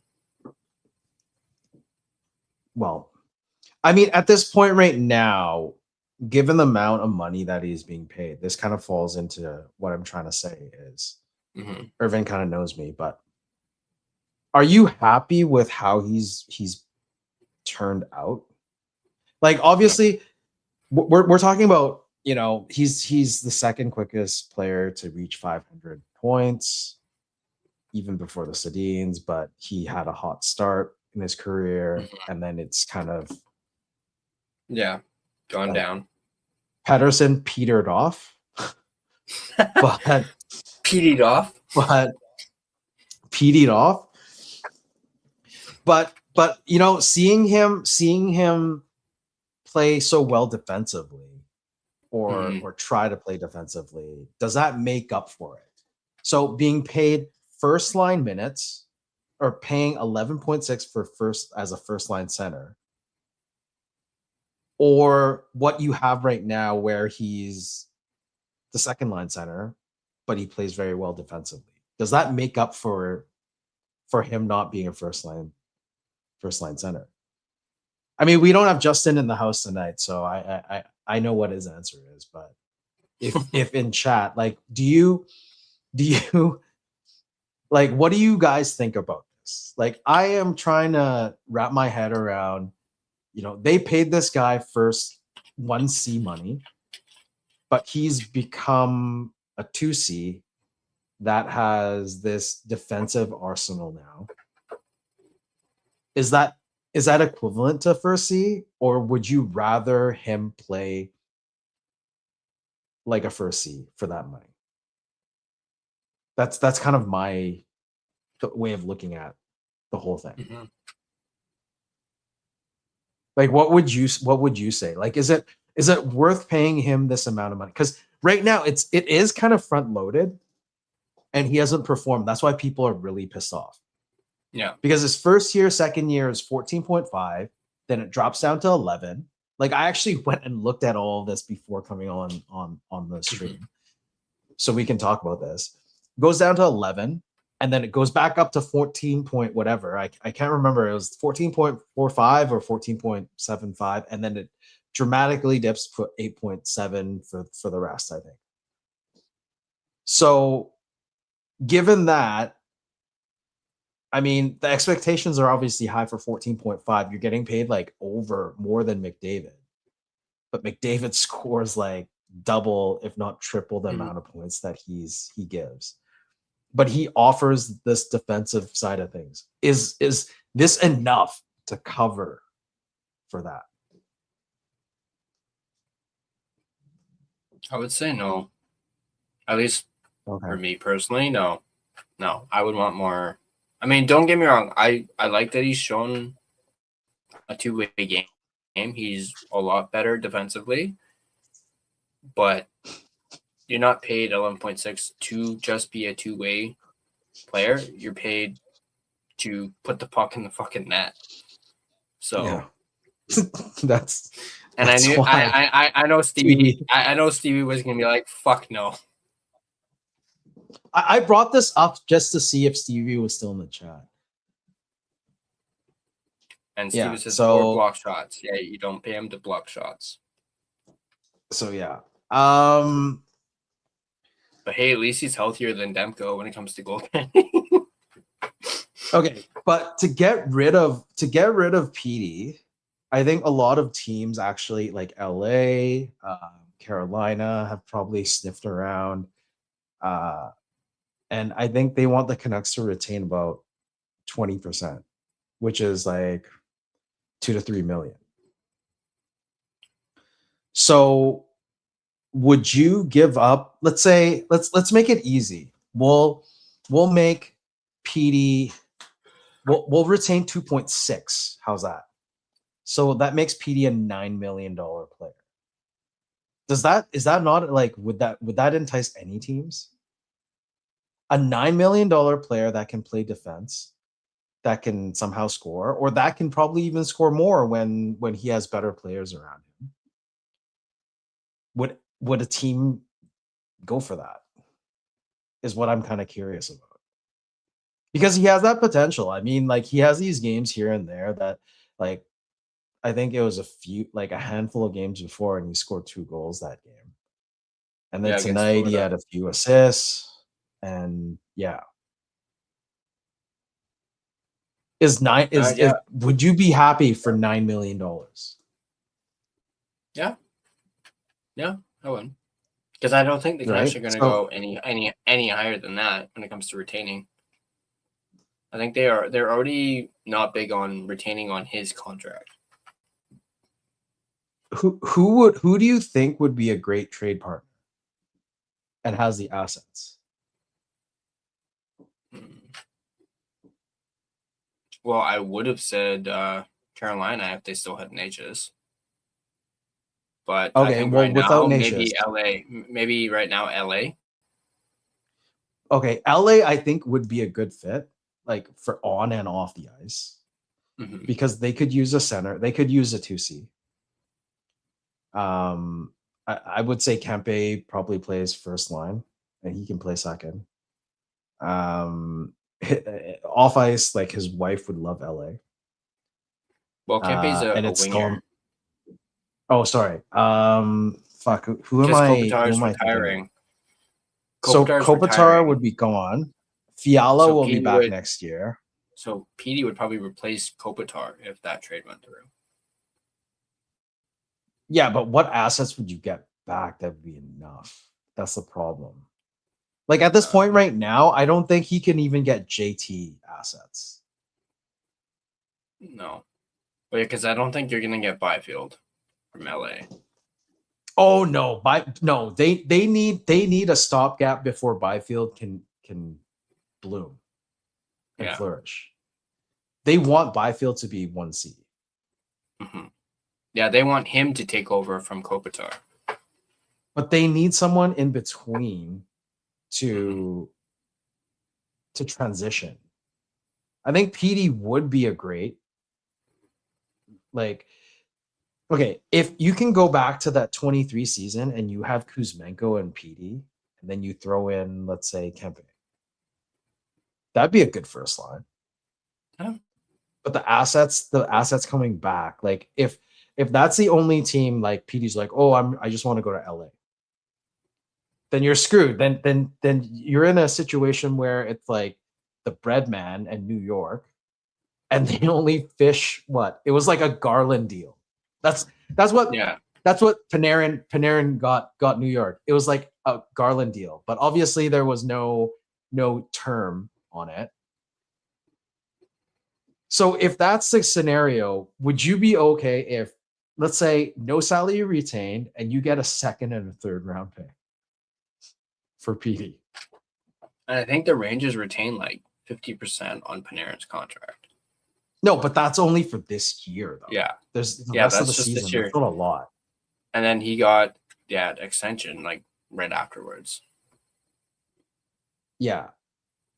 But still, like retaining 50 for the rest of the season isn't a lot of money. But if at the beginning of the next season or even at the draft, LA's like, hey, let's revisit this. We'll give you a second and a third. You don't have to retain. Would you take that deal? And Stevie, I'm looking at you right now. Oh, he says yep. Although I'm seeing Irvin saying in the chat that he doesn't know if Byfield is living up to his job position. Oh, it doesn't matter the draft true. position, to be very honest. It doesn't matter. I mean, as long as he can make 1C, that's fine. Maybe it takes some more time. Yeah, I think what Irvin is actually saying is he hasn't really bloomed as quick as LA probably would have liked. Yeah. So, but some players maybe take a little bit longer. I mean, you have players like, okay, but I this do is a know perfect example. Name was in trade talks when it comes to PD. Like people were going to Byfield, and since the beginning, I've been like, yeah, they're not going to get Byfield out of LA. LA's not going to. LA's going to want a haul for him. Yeah. I mean, Same if you look thing at with players, Brent Clark, they're going to want a haul for him. They're not getting him out of LA either. Young defenseman. you know, I wouldn't be surprised if LA at some point, like next year, if they don't do very well with Kopitar, they could go into rebuild. They can sell off Byfield. They can sell off Kempe. what is it? Clark? Well, Yeah. Kempe. But Dude, Kempe was on such a good deal. He re-signed for such a good deal. I thought he would ask for more. So yeah, I mean, don't be surprised if LA becomes like the next rebuild team. But I mean, for them, Do it you could be a think quick turnaround. do you think if they do rebuild, do you think they'd ship off Breadman? If they go Ship into off a who? rebuild? Breadman. Panarin. What is he resigned to? Because what is the extension? It wasn't that long of a deal, like term wise. It was short. I think it was like what, 3 years, something like that? Term? 2 or 3 years. Well, he is 30. He is 34. Yeah. And he got a 2-year for 11 mil. He's gonna be 36 by the time he goes to UFA. And he's And making that like year he'll 21 turn million. 37. 22. So it's 11 million. So it's 22 million contract.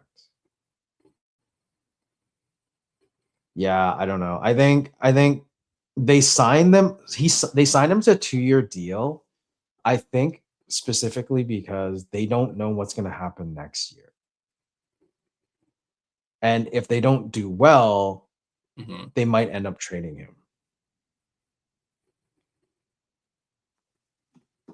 Like that's how it looks like. Mm-hmm. Anyways, we're at 2 hours. Let's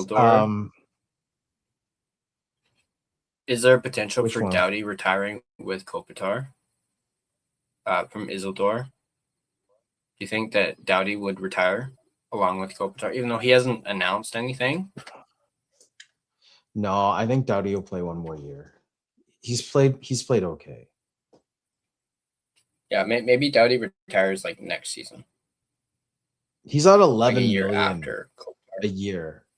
He's a UFA next off season, and he'll be 37. I think he plays out his contract, and that's it.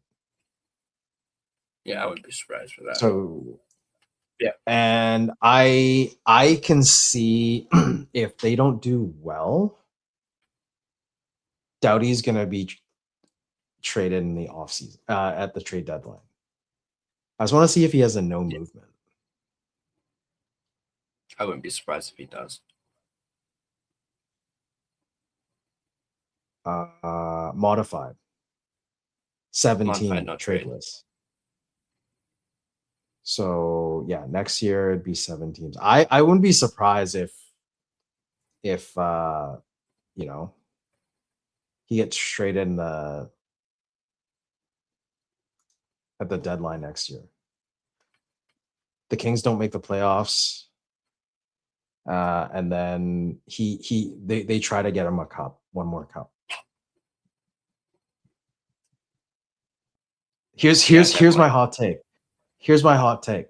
If the Sharks somehow do well, they make the playoffs this year, get that experience, and next year they're very close. They get someone in the offseason.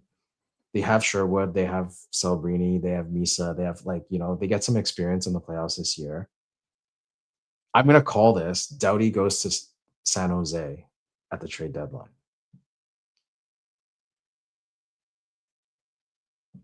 I wouldn't be surprised by that. I'm not gonna lie. Reunite with Toffoli. Reunite with Toffoli. That'd be great. Yeah.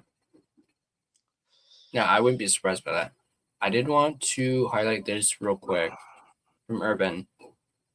LA, like This is talked about Brant Clark, the defenseman. They need Clark because he's very young, and like you said, they probably regret selling off Brock Faber. Because remember, LA had Oh, Brock Faber. 100%. They were dumb for trading Brock Faber. Oh yeah, That was the dumbest move ever. I forget what trade was that again, but they traded Faber.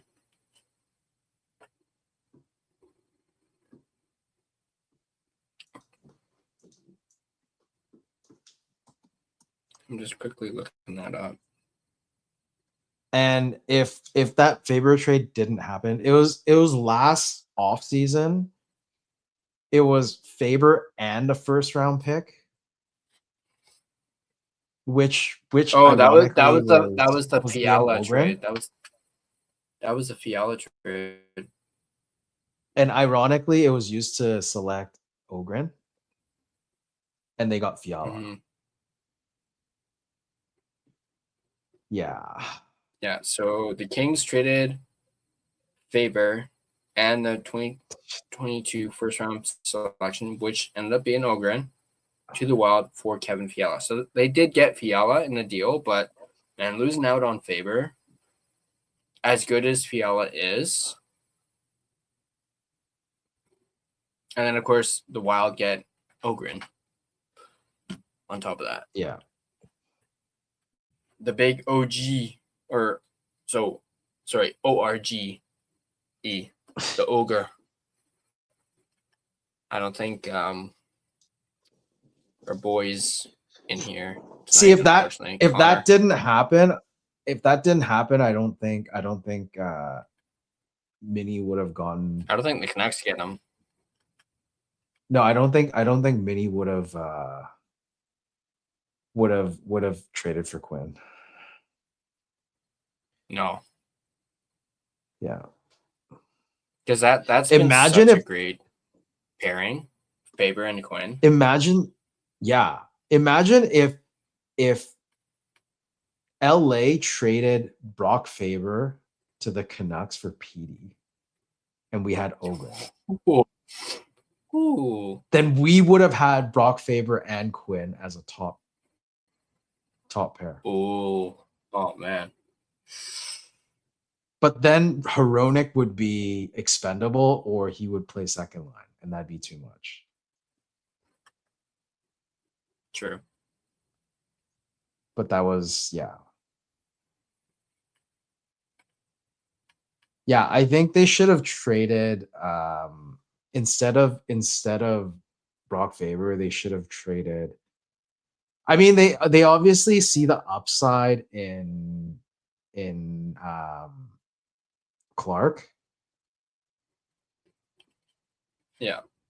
Because he's younger too, right? So Yeah.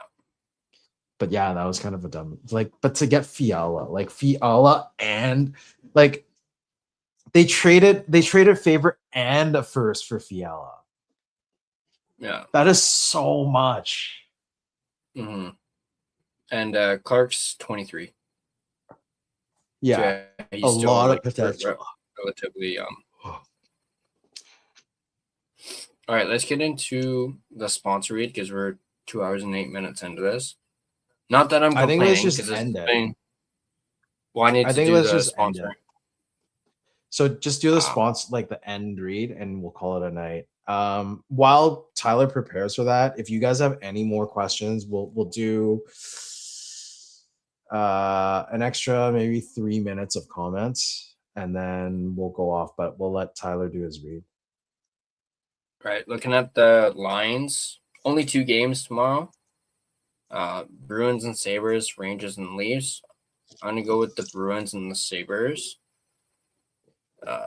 Reading that one. Bruins are at a plus 1.5 and a minus 148 on the puck line. Sabres are a minus 1.5 and a plus 124 on the puck line. Bruins are a plus 170 on the money line, and the Sabres are a minus 205 on the money line for tomorrow. And of course, please keep in mind odds are subject to change. And of course, please play responsibly. All right, let's get the Of course, this post-game show is brought to us by DraftKings, an official sports betting partner of the NHL. DraftKings Sportsbook, an official sports betting partner of the NHL, is built for the fastest game on ice. With player props and live betting, every shift, every shot, every save gives you options to get in on the game with DraftKings Sportsbook. New customers bet just $5, and if your bet wins, you get $300 in bonus bets instantly. Download the DraftKings Sportsbook app and use code THPN, that's code THPN, to turn $5 into $300 in bonus bets if your bet wins. In partnership with DraftKings, the crown is yours. Gambling problem? Call 1-800-GAMBLER. In New York, call 877-8-HOPE-NY or text HOPE-NY. In Connecticut, call 888-789-7777 or visit ccpg.org. On behalf of Boot Hill Casino in Kansas, wager tax pass-through may apply in Illinois, 21 plus in most states. Void in Ontario, restrictions apply. Bet must win to receive bonus bets, which will expire in 7 days. Minimum odds required. For additional terms and responsible gaming resources, see dkng.co/audio. This is a limited time offer. Copyright 2026 NHL, all rights reserved. This video has been a presentation of both DraftKings Sportsbook as well as the Hockey Podcast Network. Be sure to check out the network for your favorite podcast covering your favorite team at thehockeypodcastnetwork.com, the home of hockey podcasts, where it's every team, everywhere.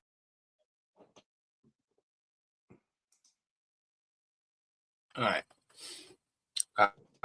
See if there's a few more questions. This is interesting. I could see that happening. If Anaheim stays hot and wins the Pacific.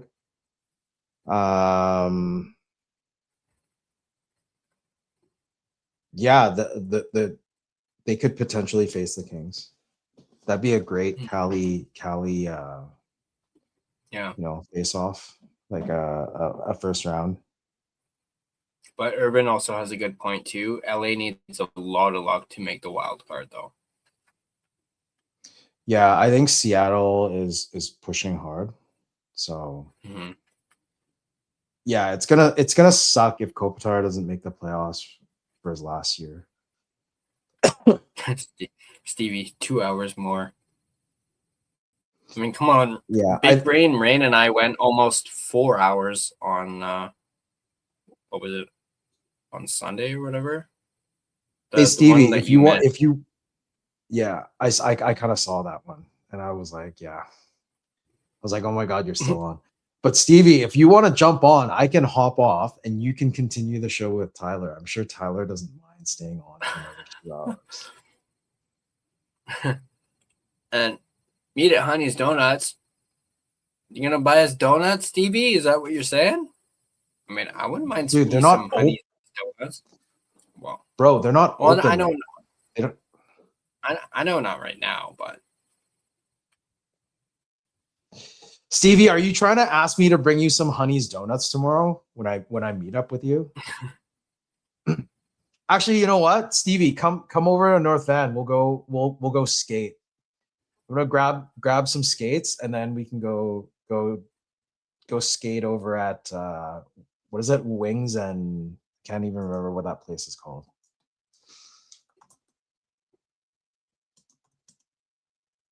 I think it's Wings and Waves or Wings and Things or whatever. Yeah.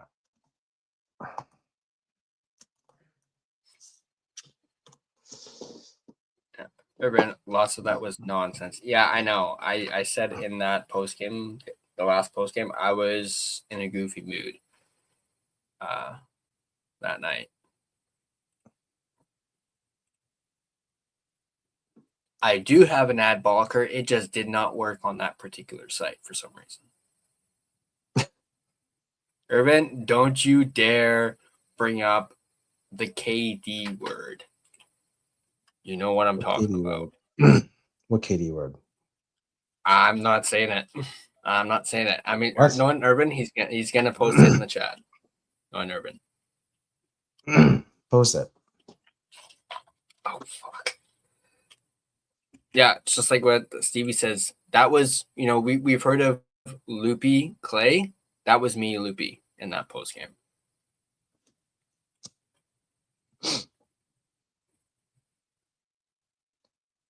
Oh, even Stevie knows. What is Stevie this? knows. Just say it. I haven't even rewatched it yet. There was a little advertisement in the corner because I was sharing the screen I was doing the tankathon thing, and there was a little advertisement in the corner that said Korea dates, and it had a good-looking Korean girl, and I was slightly distracted. Distracted. See, Stevie, where's the Korean dates girl? Who is this? Sorry, who is this person? Oh, it's probably freaking Irvin. Freaking Irvin. I bet you anything it's Irvin. Why do you think he's gone silent? No, he went quiet.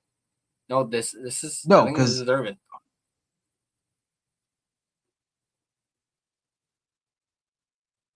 Oh my Irvin God. changed his name. No, he did not. Okay, anyways, it's 2:16, even though I jumped on a little late. Oh my God, it's almost been 2 hours for me too. Actually, no. Yeah, because I came in like maybe half an hour late. OSGA. Okay, I'm done. I'm done for that. I really need to get some sleep. I have a lot of stuff to do tomorrow in preparation for Thursday. And I still need to do some laps around the rink tomorrow. So yeah, I'm gonna call it a night. Yeah. Thank you for having me. Yeah, make sure I mean Irvin's still here, but make sure to check us out, Headspace Hockey, on Friday at 10 p.m. I'm actually kind of hesitant on that because I'm probably going to be passed the hell out on Friday. But yeah, we'll see you guys on Friday. Hopefully, I have some good content for you guys. And if you guys want this to continue to go, because actually we have almost 50 people watching still, ironically. No, I'm probably gonna end this Facebook as well. Stevie, I'll send you the link. Stevie, I'll send you the link so you can continue this with Tyler. No, And you guys I got stuff Koreans. I need to do. No. So yeah, no, you seriously, is that definitely Irvin? Irvin, can you tell me, is that you? Because he's jumping back on now. So Irvin's there, and then that Heyman is not. Okay, whatever. I don't care at this point. It's like almost 1:30. No. I need to get some sleep. Yeah, likewise. Okay, I got let's call it a some night. videos I want to do for tomorrow. So yeah, we're gonna end it there. Thank you guys for watching. A lot more in depth of a post game than we usually have. Like when it comes to like topics and stuff like that, you know, I had a pretty big lineup for us to go over and whatnot. So no SGA, we're gonna shut down. So, but glad you guys enjoyed this. I know it was another loss, but it's like what I said at the top of this. For once, and unfortunately, we weren't able to get Adam Foote's post-game comments. I meant to grab that earlier, but it's okay. But I said at the top, we were right there. This was actually the one game we were right there. Yeah. So once again, thank you guys for watching. Adam Foote's interview, you guys go watch that. It was kind of weird. So that's what I can tell you. I'm actually gonna definitely go do that actually because I meant to have it on here. So, and I want to see if he actually says it. We were right there. You're right there. No, he But actually didn't. Glad you guys. Oh, he didn't? Fuck. No. Perfect opportunity to say it. Because it actually would have made sense. Because they were right there. They had a chance to win this game. But Dostal. No, he said they played well 90% of the time. That's what he said, I think. But don't quote me. Go rewatch it. He said something like, "Oh, we were there like 90% of the game." And I So was he like, still okay, kind of cool. said we were there. So he still led with we were there. But anyway, Yeah. thanks you guys for watching. Gerald will not be back for the next post game because he mentioned he's going to be I'll at drop Rogers by in Arena the chat. all day. Yeah. Yeah, if he can, he'll probably drop by in the chat. So I'll probably be doing that solo. Maybe I'll see if Big Brain wants to maybe hop on again. Not do the exact same thing as last time, but kind of come on. I am trying to get Tyson Cole on. I've been talking with Tyson Cole. Because he actually gave me a shout out in that Booyam video that I did. He really liked that I covered his article. So I'm going to try and get Tyson Cole on. Hopefully, we'll see. But thanks once again, guys, for watching. And we'll catch you guys in the next post-game show.